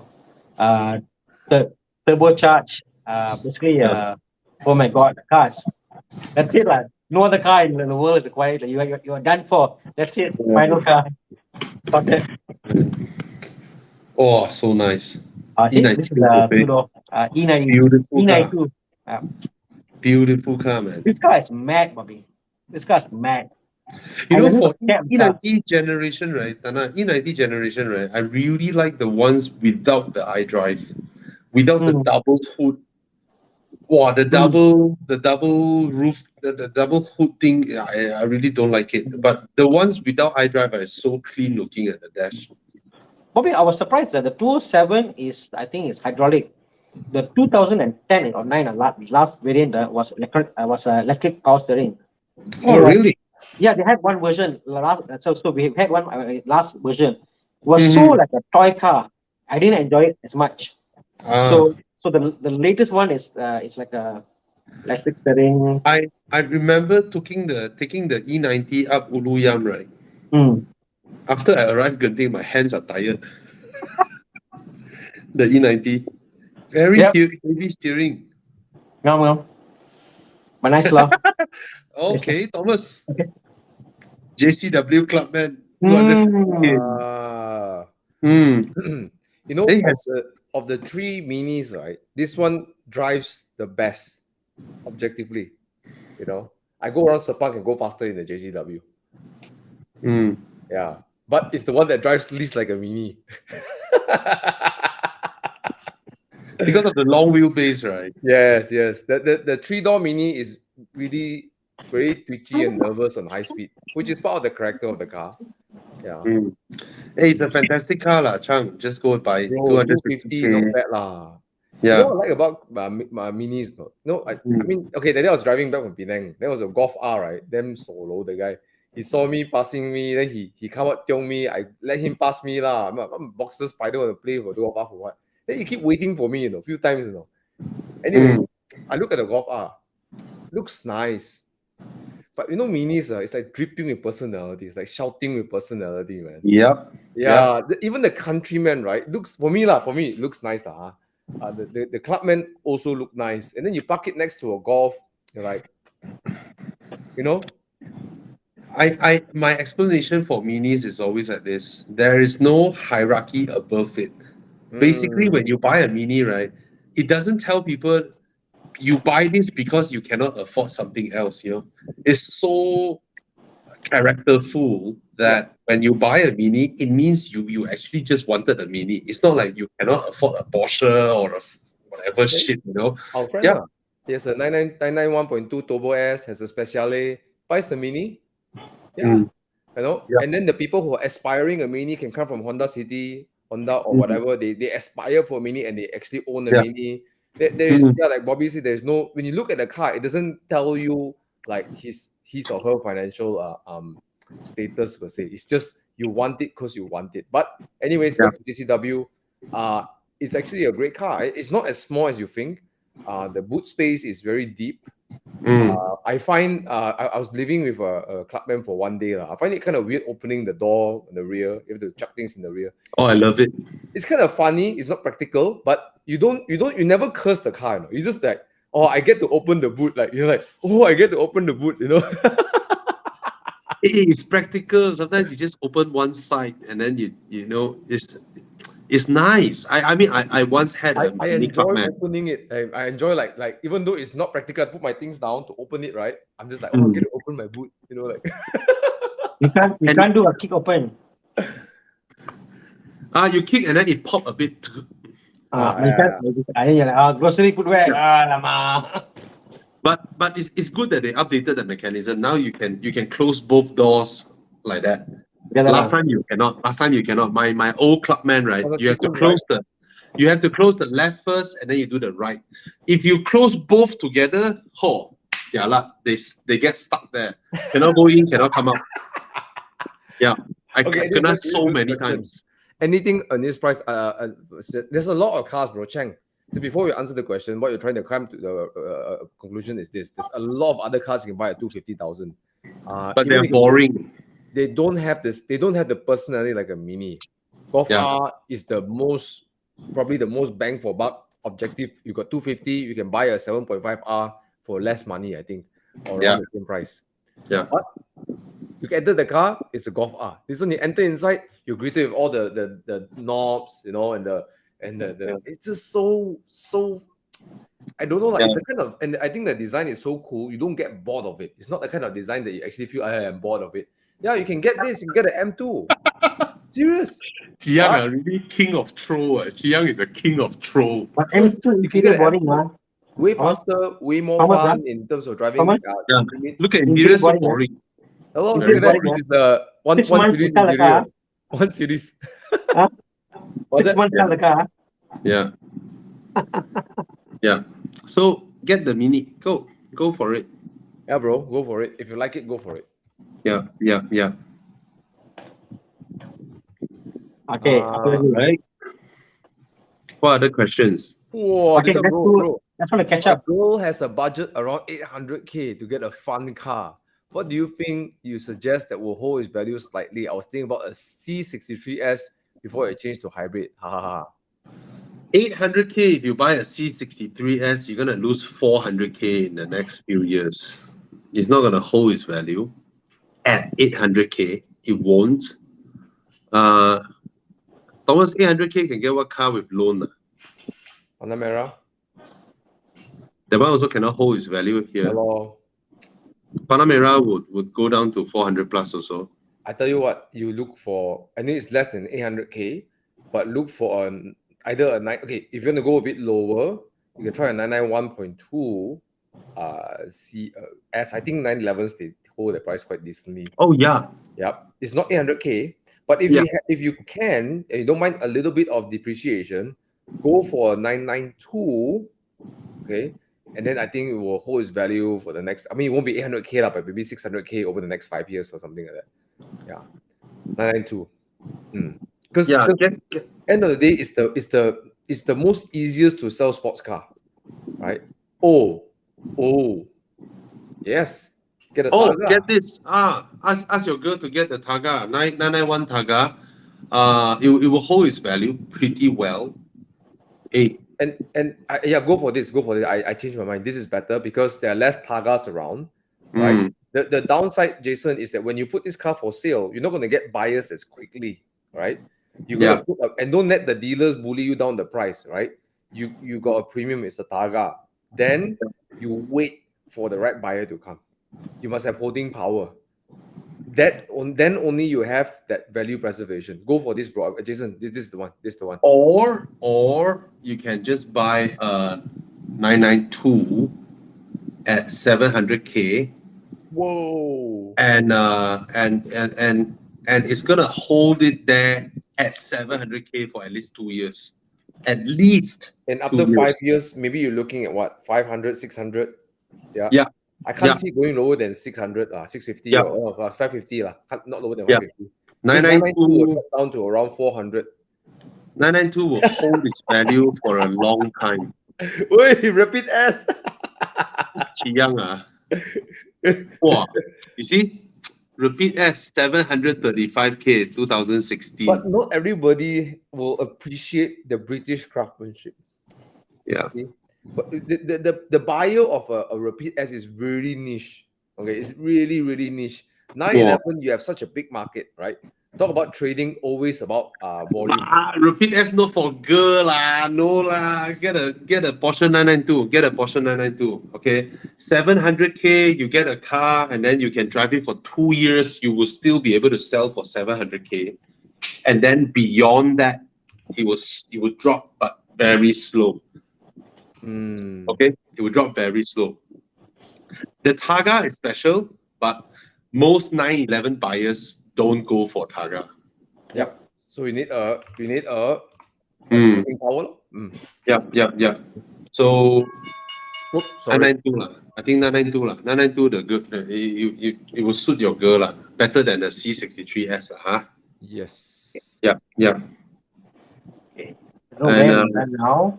Okay, some quick answers. Volvo XC60 for Harin. B5, very good. Go for it. B5 is, I would say, Can for you those click on people who, sorry? Can you click as we go through? Oh, sorry. Yeah. Click on. Because there are people who ask me, oh, should I go for the Volvo or the X3 2-liter turbo? And then I have to explain, and tell them the X3 in terms of specs cannot fight the Volvo XC60, but the Volvo XC60 is a hybrid, blah blah blah blah. Plug-in hybrid got inherent bugs and all that. But if it is a B5, go for it. It's a petrol. And then you get adaptive cruise control that X3 doesn't get, or maybe they get, but it's not as good lah. Basically, just go for it. The XC60 B5 is reliable, it's powerful, highly spec. Yeah. Okay. Chen Ben, 3K salary. Don't go for a new Myvi. Go for a used car. Okay. Go for a used car. Yep. Ooh, Glavin Singh, book a Lotus Electra at the launch event. No test car for buyers. They'll be taking another non-refundable 10%. No, nobody gets to drive it. There was a short guided short gymkhana around Wuhan, where it was built a few months ago, and that's it. All right. So, to me, that it came from Lotus, right? It's not gonna suck at handling, because for people who are in pursuit of handling, they go from BMW to Porsche, then they go from Porsche to Lotus. Okay, that's the natural path. So it came from Lotus, right? Lotus won't screw up the handling, and then it's a British brand, so they will not screw up the ride, because British brand always has really good ride and handling. So it's definitely something out of our breadth of knowledge. You don't need to drive the car. I mean, buying a car like this, and given that it's at this price point, right? Before the government comes in and impose a tax on luxury cars, you book this, you get it done, and then just buy the car. It's a bargain. To me, what the car is, you save 1 million, I would say. I mean, it's easily a 1.5 to 2 million car from what I see, from what I touch, and the performance benchmark and all that. It's fantastic. All right, so congrats. Yeah. Glavin Singh, that's exactly my situation. BMW to Porsche and from Porsche to Lotus. Okay, interesting, right? Congrats, Glavin. Congrats. It's a fantastic car, man. From the looks of it. Yeah. Thomas. What time are you on now, Bobby? Sorry? What timestamp are you on now? I don't know. I simply click on There's no 21, timestamp, 21, 30, 32. 21, 32. Okay. Oh, I jumped too far ahead, is it? No, just checking. All right. Okay, what's next? 20K budget. Wow. 2017 is which one? Oh, the previous one. Previous one. Okay, I think Yeshe Lim, you have to you have to choose what you want. The M5 has a nice, it's like a highway killer. Like that's how the M5 feel like nice, heavy. The Hey, car wait. will 2013 M5 Y300K. It's you can get 200K only, right? 25K like that, right? I won't buy the F10 M5 compared to So it depends what you want. You want the highway, nice cruising, you can whack like crazy. That's the M5 lah. The M3 feels lighter on the toe, so it doesn't have that nice heavy feeling down the highway. But it's a hooligan to drive lah, that car. Yeah. So it depends what you like. Both are practical. You can put people in the rear seat. The M5 more comfortable. M3, the rear passenger will complain a little bit more. So I can't really say. Let's say you got 300K, you want to spend 200, you spend 300. It's really up to you, lah. Okay. Yeah. Okay. In that sense, then the M5 it has a lot of qualities that the M3 doesn't have, lah. The M3 is more manic. You know, you turn the front. I tell you, this M5, these seats, you look at the seats, these seats are fantastic, right? Yeah. And I really love this leather also. Very nice. All right. So it is a highway cruiser. Yeah. I mean, you can hustle it through Genting, which I've seen people do that before, like in the hands of Brandon, that he will hustle it through Genting. But is character and nature more suited? Like it will do well on the track, right? But on the tight, twisty roads, the M3 will be much easier to push around. More flowy, and so bro, Yeshelim, there's no answer to it. But I like the M5 interior more than the M3. Personally, I will pick the M3. Personally, right? That's a personal choice, right? So you gotta test both cars or talk to people who drive it. All right, let's move on. Evan Tedor. Anyways, two local cars. Third car looking for something fun and somewhat luxurious for the family. Thinking of A7, F10, or Cayenne. All right. I think all this. Okay, fun and maintenance costs. Thanks, guys. Kind of feel of the Conti cost. You know what? You have to first say this. Continentals are not always that scary. Yeah. Okay? You can't put them all in that label, right? Okay. So, in fact, sometimes I trust my Conti more, i.e. my Boxster. I whack the car every weekend and the car is okay. Anyways, I digress. So, which one would you recommend? Which one is more fun? A7, I assume it's the older generation. Can't be the same. Yeah. Only one engine. It's a F10 generation, and then the Cayenne is there. Third car for the family, I'll go for the Cayenne. Purely because you said fun for the family, for them have fun to be with the family, and they feel luxurious. The Cayenne will give you the most more luxurious, and you can have fun and go places, do stuff, go eat durian, whatever, you have more fun in the Cayenne. If it's only you and your wife, whatever, A7 for me without a doubt. I think the A7 looks gorgeous. You come out of the car, you look like Setega, but for me it's the Cayenne.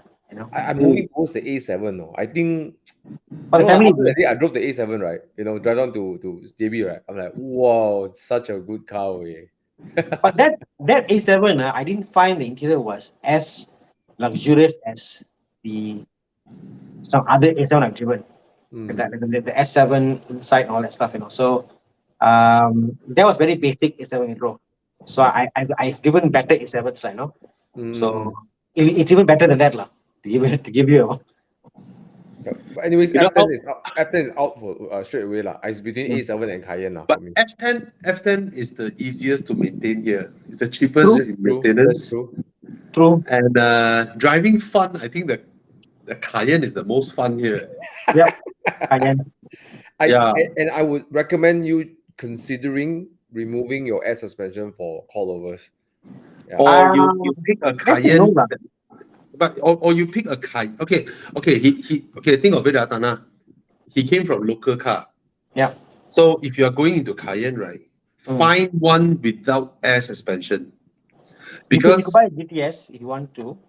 Because if you're not used to Conti cars, first thing, and you go into a Conti car with air suspension, right, Yeah. You will pull your hair out, especially a used one. Your car is perfectly fine, and then the car went sabayang, you know. Mm. And it could be a small valve and all that, but But it just makes you. but the thing is, Bobby, I said you could either buy one without air suspension, Mm, or you could buy one with a working air suspension, enjoy it as much as you can. When it comes to the point, wait, hold on, let me hear me out. To convert to non-air sus, it's only yeah, less than 10K. If you go yeah, for Titan, for example, it will cost you less than 10K to do conversion. So you can think of it as both ways lah. One you can yeah. buy with coilover done up ready, like KW whatever, and the car Mm, has got, because coilovers has got a finite lifespan.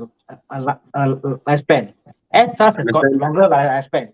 So if it's done before nicely, good upkeep, you get to use it for a while. When it comes to the point, budget your head, okay, like 10K I keep aside to my SS convert coilovers, you're done. No issue. That's how I, I'll go.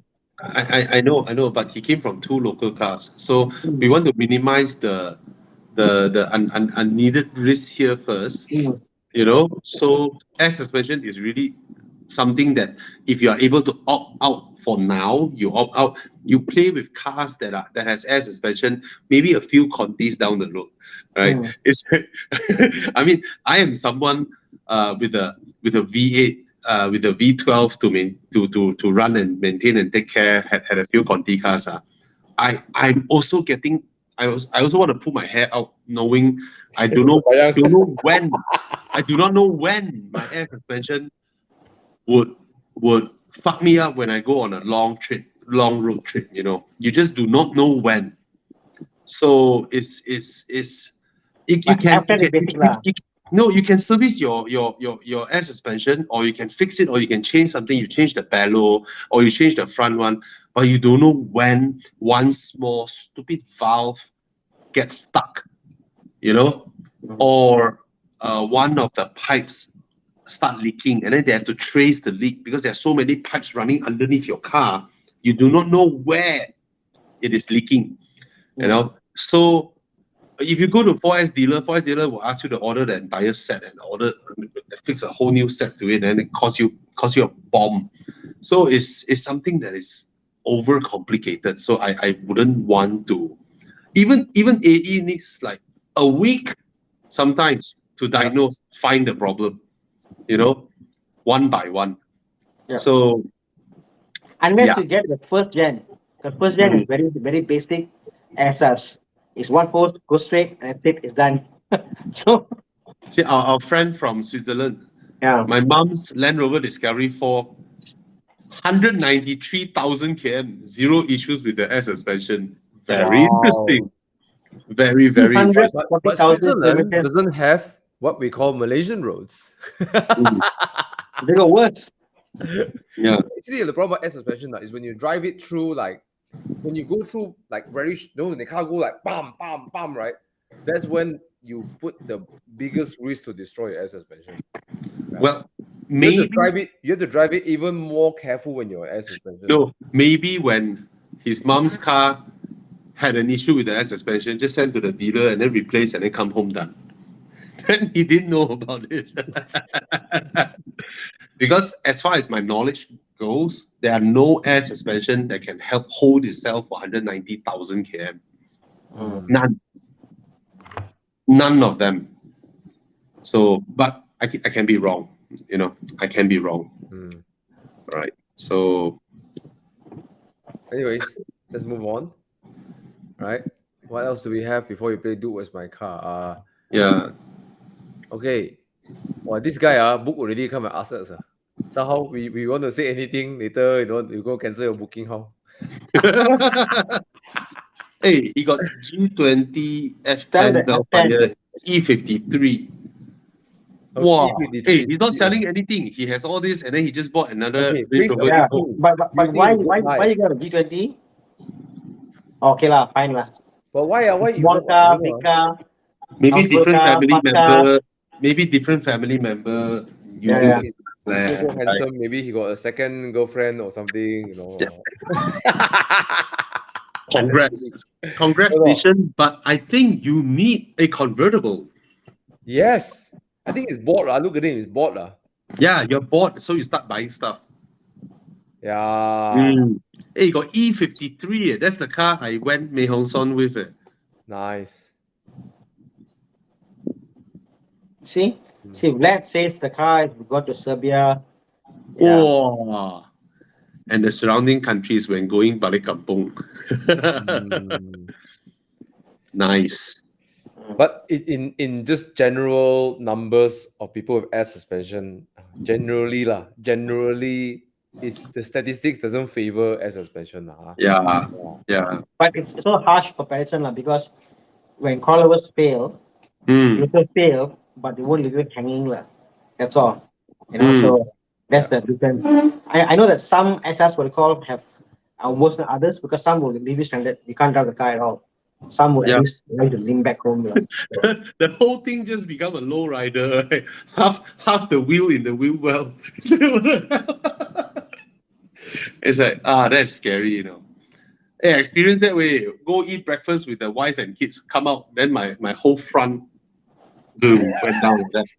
Said, oh shit! Then you start the car, you start praying. Okay, the car rise back up. You come back or what? Come back and pump back, isn't it? Yeah lah. You don't know how big the leak is, right? So it went That's up. slow. It drives slow. But You when go you to think about Sunday it, and see Bobby, every other C300 is on the floor. So yeah lah. The rear like that, right? The C300. aye. Air suspension, air suspension, no matter how good the car is, when you put an air suspension, even you go on the highway, you hit the brakes, there's this bubble feeling, like like you're sitting on top of a balloon. It's not that nice to corner with, put it that way. Forget cornering. Just like going highway, and then you want to depress the brake, you want to switch lane. There's a balloon feeling. I think it fits the SUV platform very well. The character of an SUV, the body roll, you can get used to it. I don't think I can get used to like even a 7 Series. Yeah. I think that I've driven cars with very good suspension setup. I don't think you need an S in even a 7 Series. Honestly, I think you can get by doing proper suspension. It will work fine. You don't need S even on 7 Series. Not required. I mean, when I drive my RS6, right, with air suspension, right, sometimes I just think I look at that Passat with coil spring, all right, and it's so amazing flying over speed bumps, cornering, and all that. Right? I wonder why the hell my car needs an air suspension, Yeah. And the thing with air suspension, right, is like you go into sports mode, like the hardest setting, and then you start corner. So you're supposed to stop here already. Then you corner harder, right? The air can continue compress or no? When you corner really, really hard, right? Wow, your car is like, wait, this is not right, way. It's supposed to stop compressing. It's still compressing. It's like, And then I learned a bad news, like a really bad news. It's like, when people buy the RS6, right? The base spec is air suspension. And then you can spec what they call DRC, dynamic ride control. DRC is actually coil, but instead of oil inside, it's the magnetohydrological fluid, right? Yes. It's the magnetic fluid. Correct. That they can change the electrical viscosity to change the fluid's density and all that. Yes. So they have that system for RS6. Yes. But there's a funny thing. When you buy an air, it is impossible to mod to a DRC. You know what car I drove, Bobby, with the system? The Mark's TTS came with that. Oh my God, such a very, very weird, different, right altogether. Fantastic. Amazing. Yeah. The Chevrolet Corvette that I drove also had this magnetohydrological suspension. And if I'm not wrong, Ferrari F12 also have it. It's the best. All use that. Yeah. Yeah, it's the best. It almost using that already. But I do not understand why I cannot swap my air suspension for a DRC. Yeah, I just cannot understand what is so different. Maybe all the arms are different, the way it was designed or whatnot. I just I just cannot. Possibly electric harnesses and stuff could be different because Yeah. yeah. Yeah. I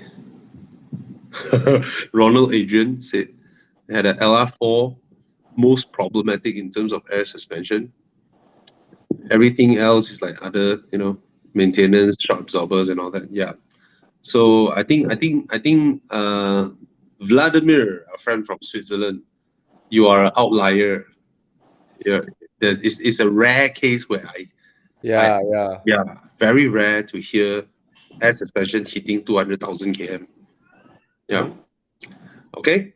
Anything else? Should I go for Mazda 3 or a older Mazda 6? If both are priced similar, budget about 70K. Changing from Vios. Oh, if you're changing from Vios, then you go into Mazda 6. You go into Mazda 3, right? You'll be like, hey, why is my Vios more spacious? Mm. You go Mazda 6, go with the Mazda 6. Mazda 6 proper upgrade in size, and the handling is fantastic. Fantastic. Okay. Yeah. Quattroporte. Oh, Thomas. Is it a good buy? Yes, it is. It's a bargain. Quattroportes, right? It is how to say yeah, the engine is a supercar engine. Like, it feels like a supercar engine. Yeah. Like that overpowers the whole experience of driving a quattroporte. The way it pulls until the last RPM is like, whoa, you don't want to stop one. Yeah. Yeah. Goodbye, bro. But it's an Italian. I think that kind of tells you what you're dealing with when you buy one. Yep. Okay. Yep. Okay. Wong Fei Hong.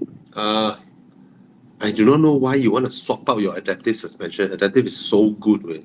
Yeah. It's like godsend, man. Adaptive suspension is godsend. Yeah, keep it. I mean, if you need to repair it. If not, then you just you can actually recondition your suspension. You don't have to, Yeah. install it. But if it's working, just keep it, bro. And Yeah. most BMWs without adaptive drives like shit. When they're not nice. It drives better, okay. But for the 90% of the times, you don't need that car to be that, right? Oh, you mean it rides better, is it? No. When you have a non-adaptive suspension, Yeah. right, it's sharper. You can play with the rear a bit more. It's more direct. Blah, You blah, mean blah. M Sport? Yeah, M Sport.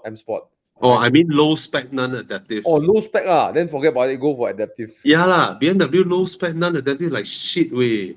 It's not like Volkswagen, right? The Volkswagen Passat non-adaptive, but because it's meant to be cheap, then they tune it well and then it handles well. BMW, when you don't buy the adaptive, right, it's like they don't care about handling. The M Sport, M Sport, Yeah. But if you can, bro, keep it. If you have some leaks here and there, you can try to recondition it. You can try it. There are many people who can do it. I think Titan is one of them, or Rival can do it. Yeah, do it. I did it at Rival. Very good, very good. My six, I love my 6 Series right now. It's like the tires are so near the wall, the well, and then the gap is so little. But then I never scrape my wheels, and then I can go over dips, and then the car just whoop like that, and then it never scrape and all that. Wow, I just love the ride of my 6 now. Yeah. Fantastic. So if you need to fix it, go and try to recondition it. You don't necessarily need to buy a new one. All right? Yeah. Okay. Let's see.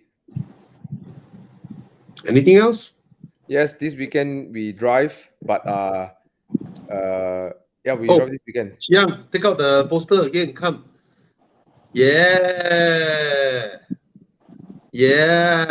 This weekend. Thomas, you see there's a Porsche there. But my car is not a V8, V10, V12. Okay, the thing is this, Thomas. It is a celebration of V8, V10, V12. So all of us go there with our whatever sports cars or gas guzzling rotaries or whatnot. We all just go there together, come out. So because there are 2 accidents that happened on Genting last Saturday, so we're thinking to skip Genting for now, lay low first.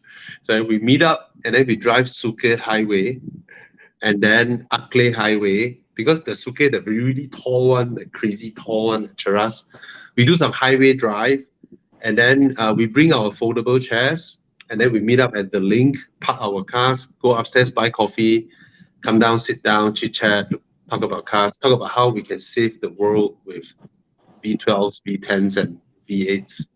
And this is to celebrate people who buy this kind of engine. Like Thana just bought a V8, and then Huh? You yeah. got beer. My Yep. Cayenne. Oh, what the heck? He's so happy. You got so many cars, bro. I can't keep up, bro. Yes, Nice, bro. V8. Cayenne is beautiful. Yeah. As So- Cayenne V8. Hey, I love it. Thomas, come out with your Boxster H6, you know, your 6-cylinder But Boxster. it's a small car compared to V8. You know. Come on. We're just there to accompany the V8, V10, V12 guys together, you know. Come, Max Low, just come, your flat 6, whatever, come. All right. Just enjoy the day. It's just the theme is in conjunction of Earth Day, right? We Hey, have to after you know all these people anti we all they go to link there, come and burn our cars and stuff. How? No. We actually Link. have a reason one. You see, Thomas, in order to save the world, right, we need to speed up the transition from burning fossil fuel to electrification, right? And instead of like look at Europe now, right? They are like, oh, fossil fuel electrification, fossil fuel electrification, right? The fastest way to push for electrification is to burn out the dinosaur juice as soon as possible. So if we finish the oil, then everybody must electrify, right?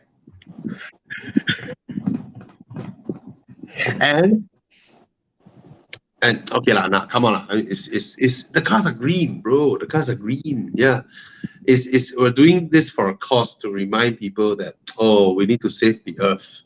I need to So be at we all- Thana. I had to go buy a V8 to join this Yeah. event. So, Thomas, don't like that. Oh, Thomas. Won't be in time. No, don't have the money.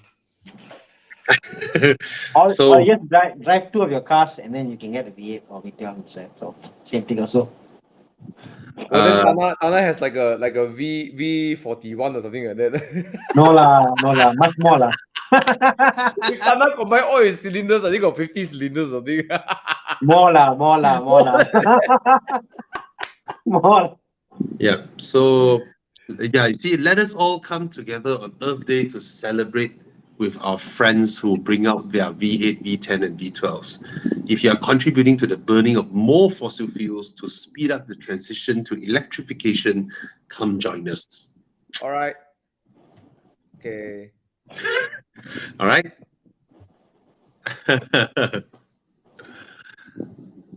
Alrighty. Anything else? See, we love the earth. Our poster is green.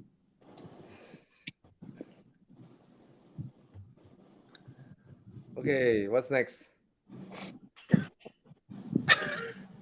Earth Day with more cylinders. Thana now has not only 3 BMWs, I think. Invite Greta. Well, somebody with a V8 engine has created some really special stickers to give out. He may not be able to give out to everybody, but he has created these stickers to give out to people, which is very nice. It reminds us, of our movement and our cause and yeah, he's gonna give out these stickers on that day.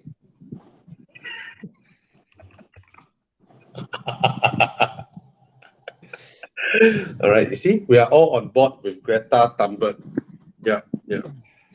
Anyway, all right. Okay, Thoughts on this the guy's new asking, Geo? Mr. Kwok is asking a few times. Let's help him out. Okay. Ricky out as well, because he's also asking a few times. Okay, Okay. can I skip just now? Haha, sorry, bro. Okay, what are your views on the 2018 Golf GTI 7.5 performance spec?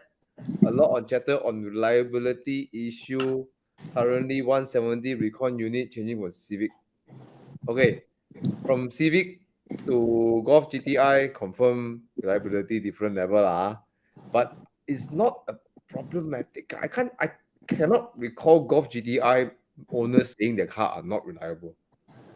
Well, they're not as reliable as BMWs, though. Yeah, correct. Yeah, Then I agree lah.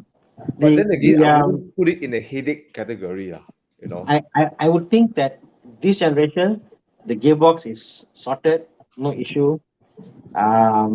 Just the small stuff that runs out. Small Suddenly you need to change. PCB, Okay, plus corners. Thomas, Thana, that day I changed my fuel injector of my Audi, right? Yep. It cost 4 times the fuel injector of my Aston Martin, right? I just learned from Mike Yap, the injector of the Golf GTI is higher priced than my RS6 injector. I normally get that service. So I think the injectors for all you out there, get for servicing, they'll give you a calibration reading. They'll tell you the before and after. So if they can't service, can't do it, the reading will show this is the level. And also, normally injectors is one of the things you can actually service back. Oil pack change for sure. Yeah. Injectors, a lot of them can be saved. But you know, the problem is the frequency with which you need to change the coil pack compared to other cars. coil pack, I notice is a lot to do with our heat management, our cable, and those things. And I think a lot of it also is like people who do. I noticed that coil pack that is burnt, I notice they are very dry in nature. Any car engine bay that is very clean, the coil packs never fail. So I think people who don't clean the engine bay and or clean them up, I got to feel something to do linked with just dirt getting there and dusty and heat, something with that, because I've never seen a clean engine bay with a failed coil pack. But I've seen a lot of dirty engine bay with a failed coil pack. That makes sense. I have a question now, guys. Will you buy a 2018 Golf GTI MK7.5 for 170, 180K? Or will you buy a 2017 BMW 430i Grand Coupe for around the same price? Definitely BMW. The Golf GTI makes what, 211, 220 horsepower? Yep, tuned about 250. No, The 430, 35, the 430 makes 250 horsepower, Mm. and easily you can squeeze 300 out of it. Yeah. Because it's the 430 is the updated B48 engine, right? Yeah, for me, Bobby, the pricing of the 7.5 is too close to a Mark 8. For me, like another 30, 40K, 220, 212 before, not 220. Yeah. It's just 180, 170. It's too close for you to buy a Mark 7.5. 7.5, I think right now, I wouldn't buy it. Mark 7, yes, cheap, very cheap. If you think about it, 100K, you can buy a D. You can loan. So, Kwok, you may be thinking that you came from Civic. Before you jump to BMW, Mercedes first, you go Volkswagen first, right? But generally speaking, used cars, BMW costs less to run than Volkswagens. 100%. Yep. So I would suggest you go for a 4 Series instead of a Golf GTI if you look at it. Yeah, and you know what? You got this engine, right? Is more reliable because they were talking about the B48. Yes. Right? And the gearbox. And the gearbox is bulletproof. You don't even need to think about it. The gearbox is bulletproof. Yep. All right. So, and maintenance is very cheap, very low maintenance. So and it looks, you park a Golf, it's a no-brainer. It's a no-brainer. Golf is what is that people think I also had this thing when I was my first Conti, right? I went for 1 Series, right? And then my dad say I say I wanted a Golf GTI also. My dad say what now? You buy one Golf GTI, look like Pai Zai, Yeah. Like Brad look like Brad You get a 4 Series, bro.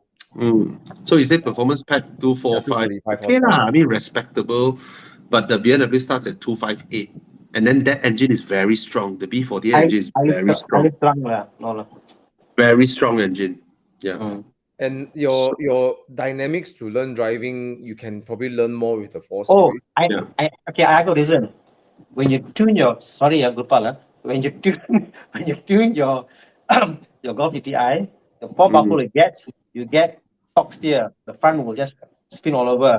Because the power is a lot. The Golf can do 200 powers, but with the BMW, when you tune the car, it's very powerful. Means you do traction, so it's fun. You can drift the car.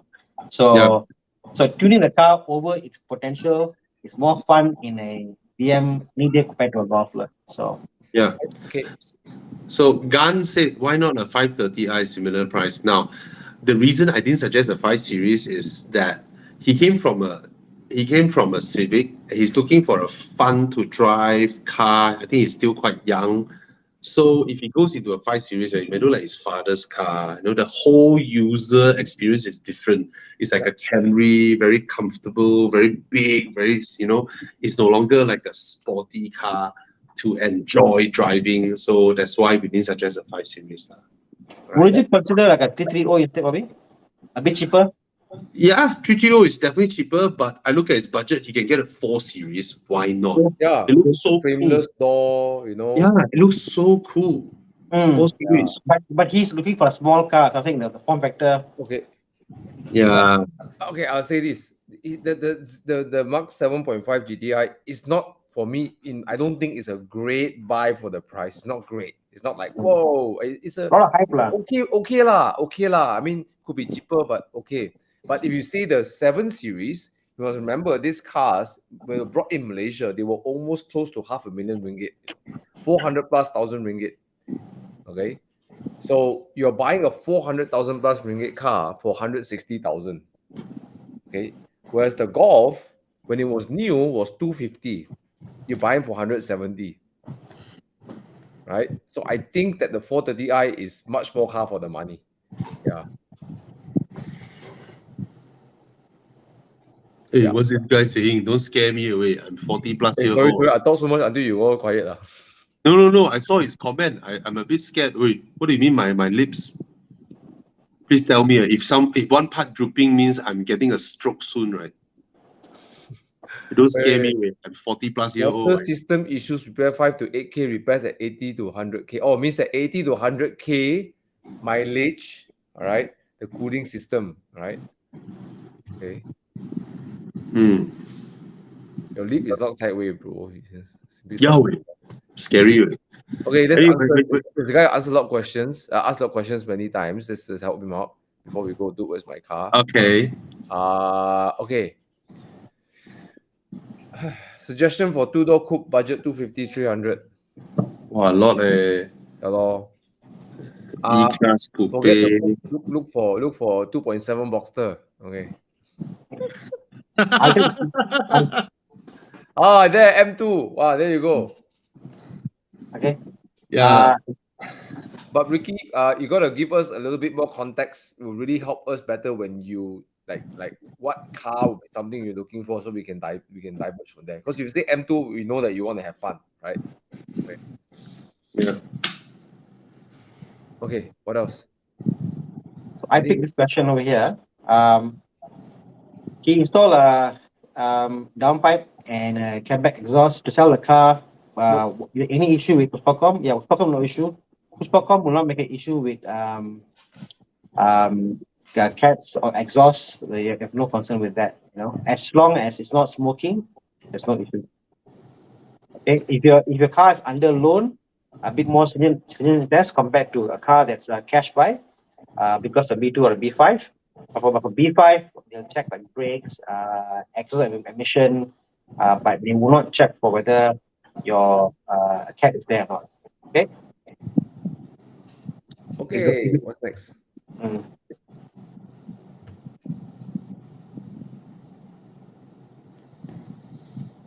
I30N. Bye.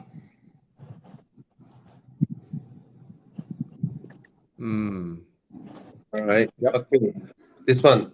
Use GLC 2021 or XC60 T8 2021. Budget below 300K. XC60 lah. 2021 is still quite new. Below 300K. Can buy Macan. Okay, Macan smaller lah. Okay, to me the XC60 is a better drive, better power, better spec, better everything. But the 300 is a normal combustion engine car. The T8 is a plug-in hybrid. Plug-in hybrid as I always say, I always remind people first before they go into plug-in hybrid. Plug-in hybrids are the most complicated form of moving a car, much more complicated than an EV. So maybe you might face some niggling bugs and all that, but that's not to say the regular Mercedes cars don't have this kind of small issues also lah. So judging from a fair starting point, the XC60 is to me is a better car lah. Mhm. All right. Oh, can get GLC 43. What else? Okay, anything else? Just now one guy asked about BMW iX4 just buy, or iX3, just buy. It's an EV car, very nice EV car. Okay, yeah, it's an EV. It's an EV. There's nothing to go wrong apart from the whole thing going wrong at once. Exactly, it's an EV. It's either on or off. You know, there's nothing to go wrong. Like I said, all right. Supra, yeah, great car, bro. Go ahead and get it. Just Buy. not as practical as you think it is. So that's the only downside of Supra. It's not, like the M2, you got rear seats, you got big boot space and stuff. Yeah. Supra, you might suffer from that a little bit. But yeah, great car. Yeah, I think the 2.0 will hold value a little bit better because the road tax, Yeah. Yep. All right. What else? Nothing else, Nothing much, Hey, I really love to have more driving lessons, with because a lot of people ask, can do or not. I mean, Sifu also busy. The thing is this, we would love to do all these things, right? But if we take out a lot of time to plan and do, and then we don't earn money from it, and then sometimes you just think like, wow, we put in so much effort and do all these things. What's the point? Yeah. Yeah. It's really tiring one way. It's really tiring. Yep. Yeah. And some people dare to ask, hey, I pay 1,000 ringgit. I use your car. Right. So yeah, we would love to, but it's just that it's just so hard to make the whole thing worth the time and effort. Or rather sustainable, Yeah. Yeah. All right. Okay. Let's go into Dude, Where's My Car? Let's do it, bro. Yeah, it's 10 o'clock already.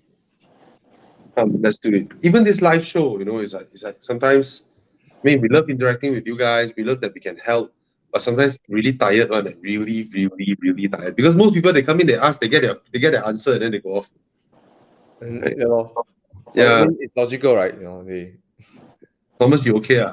No, it's okay. I'm okay. Yeah. I mean, Yeah, it's logical. They get the answer, then they just. I really appreciate you coming here every week. You also, bro. I actually have fun though, but yeah, you're right. It's a lot of time now. I mean, me different from you is that you sleep early, and I don't sleep early. So every time I can see you, right, after 9:30, your energy level,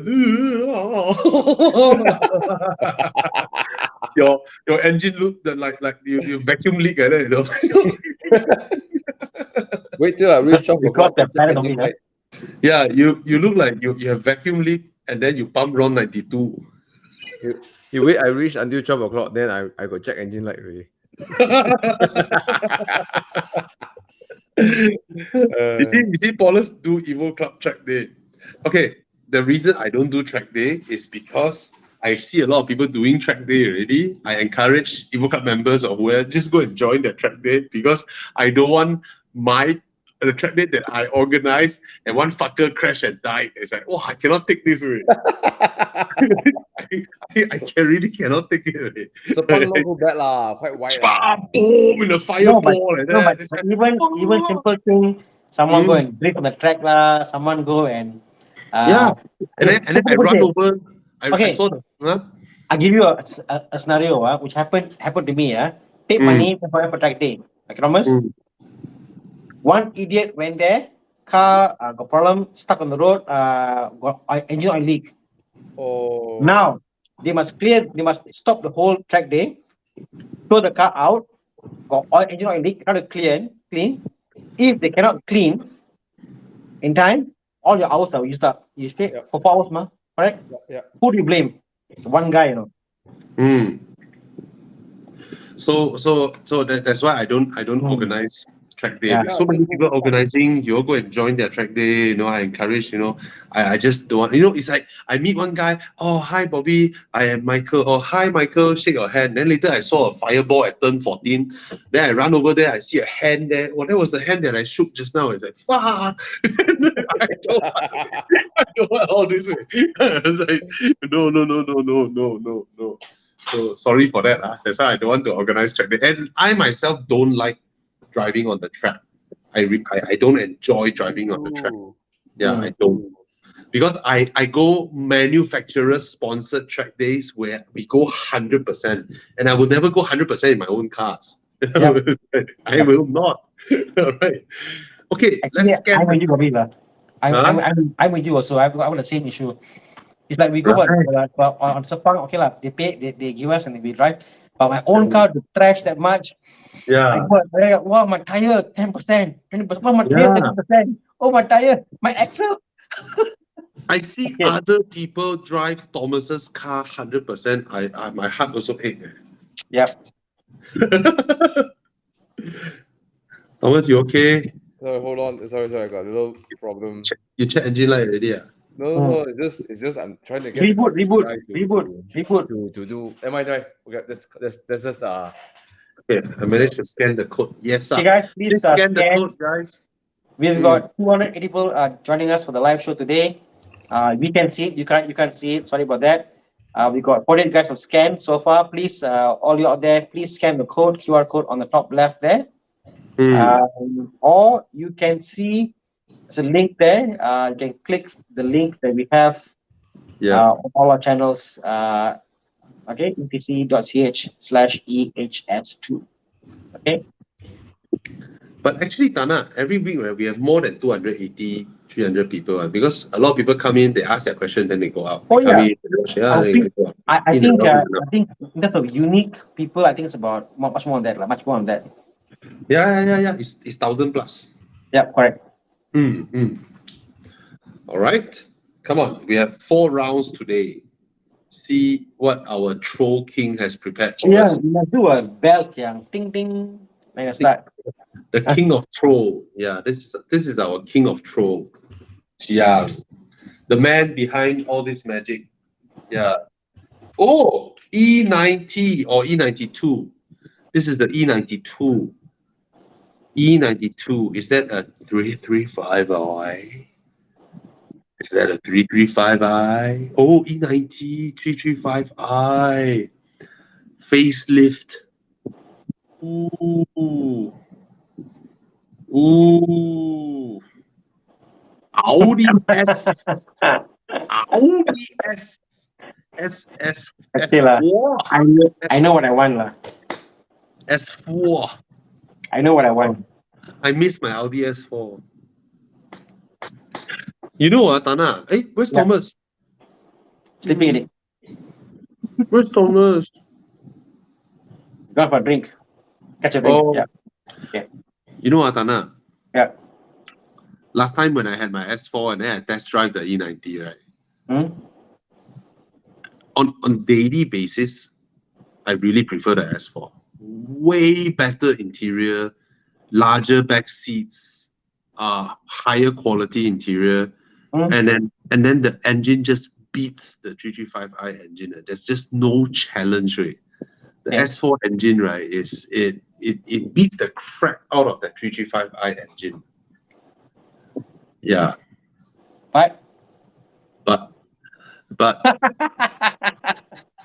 over the years of owning my BMW, and appreciating how BMWs dance around corners, in ways that the S4 will never be able to do. Even though the S4 can go full throttle before you even exit the corner, you know. Yeah, so it's actually two different ways of driving lah. Yeah. But if I were to own both cars again as a four-door car that I can use daily, right? Yep. I think I might go back to the S4 Mm. solely because of a larger and more high quality interior. Mm. Yeah, and then the engine is just amazing. I mean the 335i, wow, the initial turbo lag is real.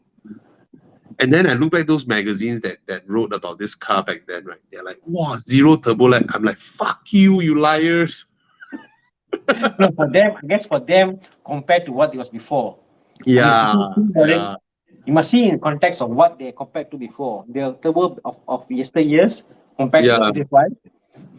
The 335 to me is like I feel like more like I mean, I've driven only the coupe version, obviously, not four-door.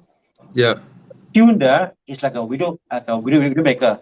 Because you yeah. tune the car, suddenly the car pulls here, pulls there. It's just very, very dramatic car. It's like I can imagine being in the car and enjoying it, appreciate, 2K, whatever, as one bike side, etc. But for daily, you're right, Wabila, the interior of the store is And you just sometimes you take a moment to appreciate how beautiful the B8 is. The proportions, the lines, it's such a beautiful car. You look at this rear design, the rear tail lamps, Jiang, you look at the rear tail lamps.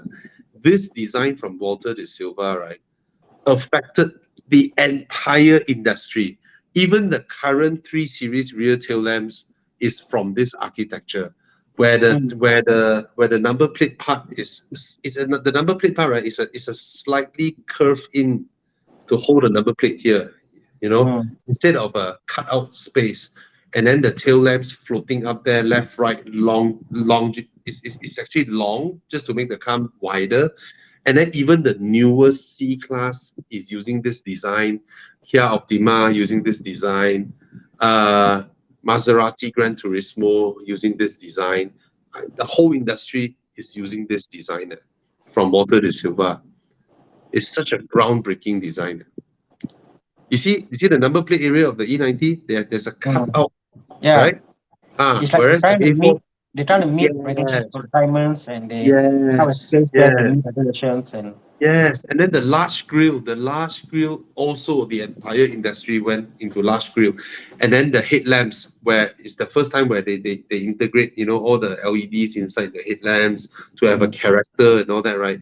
All these design cues from Walter de Silva changed the entire industry, the B8. how about this? Every car looks awkward with the number plate in the center, and you feel like center or left, whatever, you think twice. But the Audi in the center looks correct. looks correct. Yeah. Um, It's just amazing, lah. The very, very nice design. Yeah, and then the interior doesn't age and all that. It's a nice car, but yeah, windy roads, it cannot fight BMW. Just cannot fight. Yeah.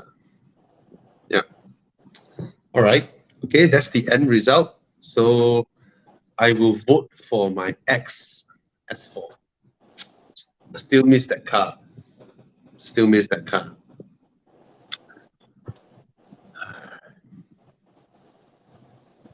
It understeers more than my current RS6, but me and my wife both prefer the S4. How it drives. Yeah. Anyway, hey, Thomas really gone for good. he's busy, I think. Huh? Is he okay? Can I add you, Thomas? Bro, Is Thomas okay? Are you busy? for you, I'm gonna open a new showroom. Okay, Oh, busy. Thomas is He's busy. Did a call. Yeah. Oh, okay. Okay. Let's just carry on. Okay, sorry, I missed this. Can you go back again, Chia? Okay. Next one, round 2. Okay. Round 2.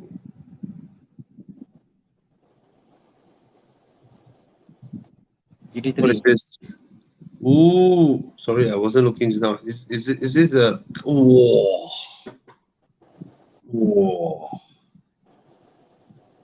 Oh,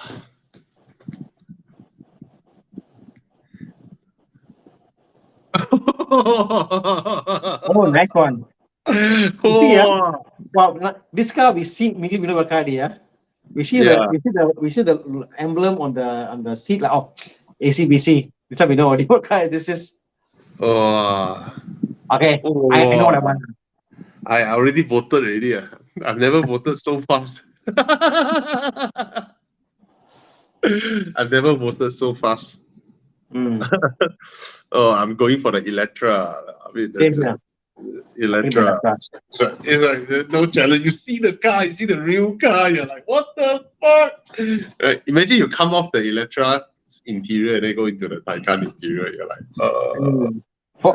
Just the seats, Bobby. For me, the seats, the sitting position, the ergonomics of it, everything about the Taycan was blown. See, the thing is that you sit in the Taycan, right? You yourself internally, you judge, right? In terms of price point judging, you look at it from a BMW 3 Series standpoint, and then you're willing to pay the Porsche tax, the brand tax, and then you arrive at 500K. You know it's slightly overpriced, but you will pay for it, and then it is actually 700K. Yep. Right? And then you look at the Electra, right? In your mind, it's 2 million. This burger is 2 million. And then it's 600K. It's like, what the fuck? Whoa.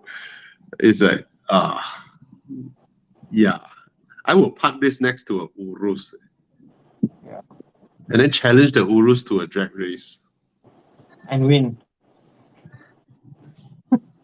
I think the R will win. The S, I'm not sure. S is not the 2.5, only the 2.5 in the R, right? Yeah. I mean, granted, the Taycan is a fantastic car. No matter what it is, it is a fantastic car. But the Electra just presents itself in a totally different price point product. The more I drive the Taycan, Bobby, I mean, every time I get into one, I feel it's like a concept car. Taycan feels like a concept car. They're trying out something new, a lot of new things happening there, and it's not there yet in terms of functionality. That's for me. No lah, I think the Taycan is very well sorted lah. I think in terms of functionality, fantastic car. It's a great car, drives well. Being old as I am, Thomas, I want my bottles, I want my things, all like, how do I sit? How do I just? In the ergonomic side, okay, I got it. It is. You get to it. You meant for a short drive. It's like if I want to live in the car day in day out every day, go along to where do I put stuff in this car? And what do I do? Yeah, the thing is the Taycan has 4 doors, but it's actually a sports car. Yeah, sports car. You cannot approach it from the mindset of approaching a 3 Series. It's so tight in there. Yes. Even though it's enough, I can sit properly enough. My head is brushing on the headliner.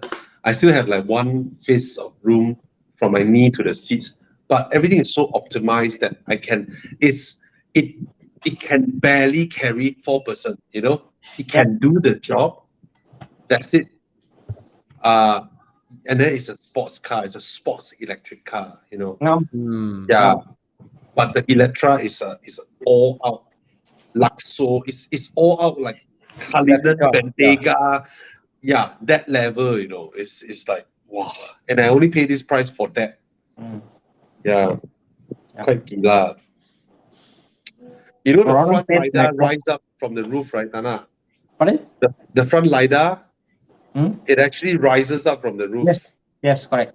And then the side LiDAR, the cap opens up and then it comes out. Wow, all these things, crazy. I mean, Ronald says your comment sounds like a Volvo advertisement. I mean, in this category, I'm not buying a sports car. I'm buying a car a daily car, which is sporty in nature. I can bring family around. That's the criteria here. If I'm looking for a sports car, I'll buy a 992 or maybe not, but you get an idea. So for my requirement is more that people in my car should enjoy the car. So because of what Thana said, I will follow the sentiment of getting I vote the Lotus more. Hey, Chiang, the price point of the Taycan Sport Turismo, right? Par on par is more expensive than the Lotus Electra R, right? It's more expensive. It's around the price of the Electra R. Yes. Yeah, so you should put an R&D. Electra R instead of the Electra S. Wow, Electra The R is like fight 900 lah. horsepower, ma. Then So I put that's Lotus only lah. GTS. Yeah, but price point, ma. Chiang. Yeah, true. The Electra R is how much? 700 what? Close to 800. Or close to 800K lah. The Taycan GTS Sport Turismo? Close to 800. Oh, okay. Without specs.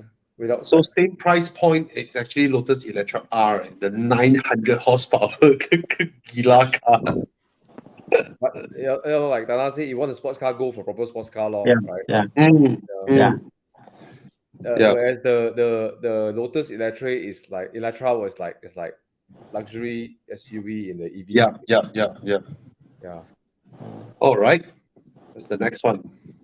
I kind of miss Chiang that you are a student and then you just got a girlfriend. You know, what car would you? The kind of criteria. Yeah. Ooh. Porsche. There's a Porsche 993. 993. It's Last a Apple. electronic. 993 Carrera 2S. Okay. The best. You know, I like the Apple ever 993's made. look. I like the Okay. 993's look. Okay, what's next? Maserati Quattroporte. is it Biturbo or Quattroporte? Oh, Biturbo. 280. I don't know. I don't know. Oh, yeah, is this the Biturbo? It looks like a big. The Ghibli. What Oh, the the heck? previous It Ghibli. looks like a what? No, it looks like a big 155. You know. Hey, Jiang, this one should be no challenge, right? Yeah. Why would anybody pick? Yeah. Why The would best anybody pick a Ghibli GT? Someone best like Jeremy Apple- Clarkson would. Yeah. They're Jeremy around the Clarkson same would. price in the 90s. Oh. Mm. Hey, if I'm not wrong, right, around the 90s, the RX-7 is also the price of a 911, right? Wow. Really? Yep. Wow. The RX-7 is expensive when it came out. Wow. It's expensive. So considered now cheap lah. Consider if you think about it. And then the Audi RS2, when it came out, is more expensive than a 911. Wow. The Audi RS2. Yeah. Wow, no fight. First time you see single digit, 9%. Pick the Maserati. Yeah, I think everybody will go for the 993. Yeah. Will the Maserati manage to get 10% of the votes? 11. Whoa. Almost Someone simply charm the thing. You know what Ghibli means? Yeah. Apparently, Ghibli is closely related to golf because golf is the Gulf wind, the Gulf, Yeah. the wind of the Gulf. The Or the wind, Ghibli also. Ghibli is hot air blowing in Sahara Desert. Okay, interesting. But Maserati, all the names are from wind. No, Quattroporte is 4 doors. Yeah. Pote lah. MC20 Really, MC20 has nothing to do with wind. The new ones are all named after winds, if I'm mistaken. Yeah, the Quattroporte really is like trolling, you know. It's like Quattroporte. Wow, damn cool. 4 doors. Proton 4 pintu. Can you imagine that? Anyways. But last time Ferrari was a Quattro Valvole. Quattro valvole, right? 4 valves. Yeah. Yeah. I wonder, what does it? 4 wheels. Quattro rote. I'm not sure if this is true, but yeah. Anyways, it's a landslide. I think we don't have to discuss anymore. You can move Thomas. on to the next one. What? Maserati Quattro Pneumatici. What's pneumatici? Pneumatic. Yeah, Quattro pneumatici. it means 4 tires. Can you imagine you buy a Proton 4 roda? Like they have to specify air tire, you know, Pneumatici. right? Pneumatic is air, right? Yeah. Yeah. Anyway. Okay. What's next? Come. Quattro pneumatici. Ooh, I like this engine. This engine is baller. Oh, Is this? Hey, wait. This is the. that's- Ooh, oh. ooh, the SLS without the gull wing. SLS AMG Roadster. Okay, what's next? Roadster. Wow, Oh, DBS, DBS. DBS Oh. Volante. DBS Volante. Oh, Go back to the last picture. Chiang, show the last picture. oh, look at this Chiang, silver last picture. color. See, the DBS. Oh. You see, they cut all the holes on top of the hood. Kind of Mm. that smooth looking hood there. Yeah, because it's the DBS. Anyways, Volante. Volante is an Italian word, by the way. You know, Yeah. the British decided to use Italian words because it sounds nicer. What do you use? So there's two Italian words in this British car: DBS Superleggera Volante. Yeah. Superleggera Volante. It means super light, and then Volante is what? Flying, what? Saucer, right? So this co is flying, saucers are flying, Volante is flying, right? Yeah. Wow. Simple, easy lah. Bobby, what you pick? Easy, yeah. I actually voted for the IMG Roadster. But there was no going. Thana? Yeah, there's no gull wing, but I don't know, man. The SLS AMG for me is something special. It represents true Mercedes that rarely comes out. Yeah. It rarely comes out because Mercedes at its best, right, is quite gila. Lah. So Mercedes very seldom do proper Mercedes. Put it that way. But this one is, to me, is a real Mercedes like that. But when you compare these two next to each other, wow, the Mercedes is damn ugly. Way. Look at Yeah, that. lor. It's fucking ugly. Way. Look at the Volante. It's so beautiful. Way. It's Yeah, so bro. so pretty. So my Whereas, vote is the DBS Volante. yeah, Thana? wait, the SLS is it's like brutal design. Eh. Thana? Objectively, I think I'll go for the. Although I love the SLS and the wing and the doors, this one also the doors, I'm forced to choose the Aston Martin DBS Volante. But, okay, what if it's a normal SLS? Oh, And SLS. then, No question. yeah, lor, I if it's think, normal I SLS, think right? as a Landslide. convertible, yeah. Yeah, it doesn't represent SLS. Correct, yeah. As a SLS, it needs to have the gullwing doors. The gull wing. As a convertible, it looks ugly. That's me. It looks very ugly. Yeah.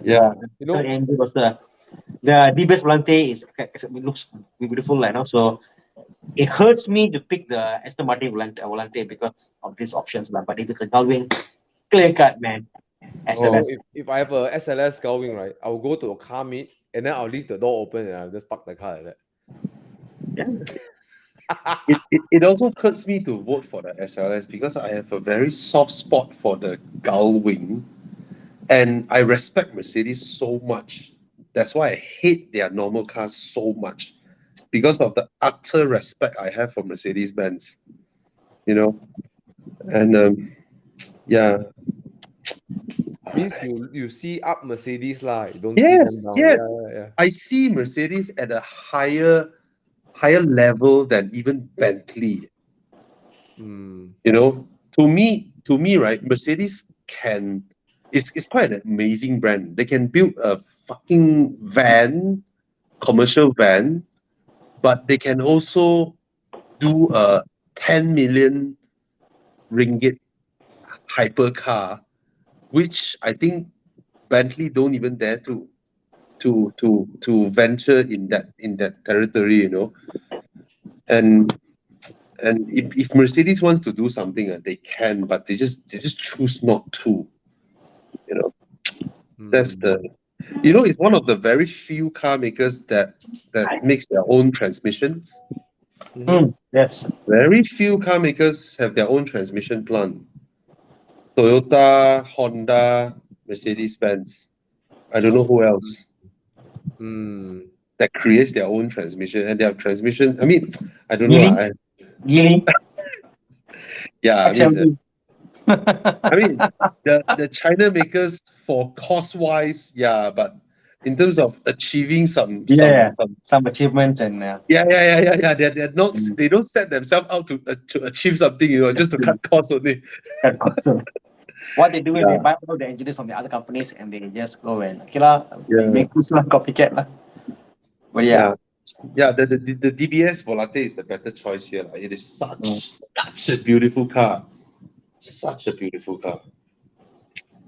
But then you have the DB9s that look like that. Then the SLS is unique. Anyway. All right. Not all cars are meant to be convertible. There you go. Yeah. I like that. I like that. This car is not supposed to be a convertible. Yeah, I like that. I think you nailed it. You nailed it. You know, this car is a sales disaster. Oh, okay. Even though it's limited, right? No collector wants this car. They all wanted the hardtop gull wing. Yeah. All right. Oh, it's so ugly. This SLS Roadster. It's damn ugly. Horrible looking car. It's like a long wheelbase SLK. It looks like I see a guy with a very fat mouth with a mullet behind. Yeah. It's a Baldwin's SLK but long wheelbase. Yeah. Okay, guys, thank you so much for joining us tonight. It's a long night. Thomas check engine light already. I think they all can always see our energy level when like that, right? When we start the show, then after that, all right, guys, this Saturday, all right. For those of you who still, you don't buy lah. You borrow me one your V12 lah, then I drive for you. One my V12 you only got one Or you got V8 or? No, I might drive my if I can make it on time, I'll drive my Porsche there. But your Porsche not V8 or how? I have fucking lie. It's just a theme to celebrate people who buy this. You don't see all this supercar meet lah. Then I say, my Boxster is a sports car, cannot go supercar meet. Yeah, right. Yeah, right. No, Boxster is a sports car. It's not a supercar. Continue. If I get an Alpine, right, then it's another sports car. It's not a supercar also. You don't buy. Speedster is something else lah. Okay. Yeah, jangan buy. All right, guys. For those of you who have sports cars or whatever, just come. All right. If you have a guzzler of an engine, Lexus LS V8, whatever, just come. Rotary engine, come. You know, bi-turbo A45, come. It's just a theme for us. You see what I wrote there? Let us all come together on Earth Day to celebrate with our friends who bring out their V8, V10, V12. So you understand the theme of it, right? We celebrate them, but we don't mind go there and join them, you know, just to hang out. Bring your foldable chairs if you have a foldable chair. We're just gonna sit at the parking lot. We go upstairs, buy coffee, and then we sit around, chit chat, talk, look at cars, look at engine, look at road tax stickers. Ha ha ha! You know, if you see any Labuan sticker, don't take picture and post. Really, don't be an ass. Okay. And another thing I want to talk about an accident thing also. If you are a car behind, you have dash cam, and the car in front of you had during Toge run has an accident. Actually, if you think about it, if your dash cam is not needed to help disputes, please don't post it. Even if you share on WhatsApp, just share as the view, one-time view thing. You think about it, right? You share the video went viral. Paul Tan talked about it. Imagine the person in charge at Genting. Imagine his boss received it, and then the boss screw him, right? If you don't stop this shit, I'm gonna fire you. Then he go and order 10 road. he go and order 10 speed bumps at Genting. It's going to ruin it for everybody. We all love some weekend drives, right? We love the driving routes, but sometimes think further ahead. You know, don't ruin it for everybody. I know you're just driving behind, you have your dash cam. Okay, that's the first thing. And then if everybody watched the video of the Honda and then the Mark X, I don't know what but for me the Mark X is also quite tibai. Because when we go for enthusiastic drives, if you see the guy behind you, Gung ho. coming gung ho, wants to take that turn, you lift off, you slow down your car, let the idiot take the turn. But the Mark X did not. Both cars that are worth 20,000 wants to win that race. You know, stupid 2.5 NA, 200 horsepower, another, don't know, swap what K24 shit and then whatever. I mean, there's nothing to win there, really, you know. So it ruins it for everybody. It ruins your day, it ruins everybody, you know. It's just no point, What I seriously. don't understand, Bobby, is the Yeah. guy recording, obviously, he's playing, all playing together, okay? Yeah. The guy behind, A is a friend, all these are friends playing, Maybe, yeah. okay? That's the case. Why the hell you going to share openly? Because now, when the fellow in front go and do claim for insurance, Yeah. your friend is screwed, you know. Your friend Yeah. is screwed. Insurance claim is zero, number one. Yeah. Number two, even not a friend, you're playing with him. You are Yeah. like kaga respect.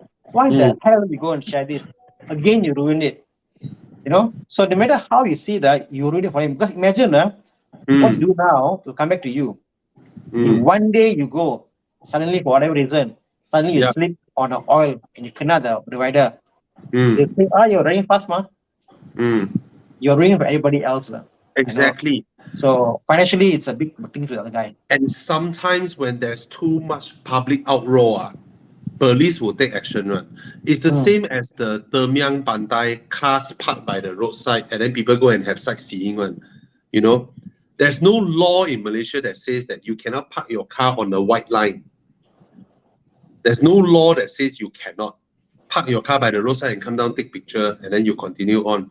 But when so many people do it, it went viral, it went gila, police go out and start arresting people, right? So really, there's no need to ruin it for everybody. There's really no need to ruin it for everybody.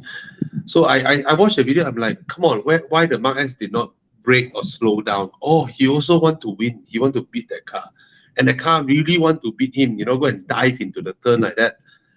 And then the Mark X, the other one that crashed, another Mark X, also like drive so fast. But the funny thing that turned out all this is that the front wheel drive car oversteered on that day, and then the rear wheel drive car understeered. Both crashes. So I mean we love Genting, we want to enjoy the road, but you see now it went everywhere. It's not good for everybody. That's why next weekend I'm not going up there. Sometimes I just want to go up, you know, open the top and just enjoy the wind, the cold, and all that. But don't ruin it for everybody, You can tell, right? Passing by two guardhouse with police there, they know we want to enjoy our drive. They close one eye. Don't force them to, you know, just. Then we don't have Genting to drive anymore. Seriously, right? So yeah, please don't be an idiot. You see, race room, race room digital Genting. All right, so I pledge this to everybody who enjoys driving. Always don't go all out Have a little bit of reserve There's nothing to win there We're not racing Let's not race Hello, reach the top. Okay. Where got award? Who gonna pass you award? Exactly. And it's mostly this kind of car that want to prove something. It's like, aiyo. Ay. Or if you really want to prove something, you go Sepang . No, after the roundabout, that whole straight, you also cannot overtake a Mark X. You already lost, you know. No point to dive into that. But you have a point as well, Bobby. Sometimes it's also I also think the Mark X knowing the other guys so aggressive. Exactly. He did not lift off. He did not lift off and yield.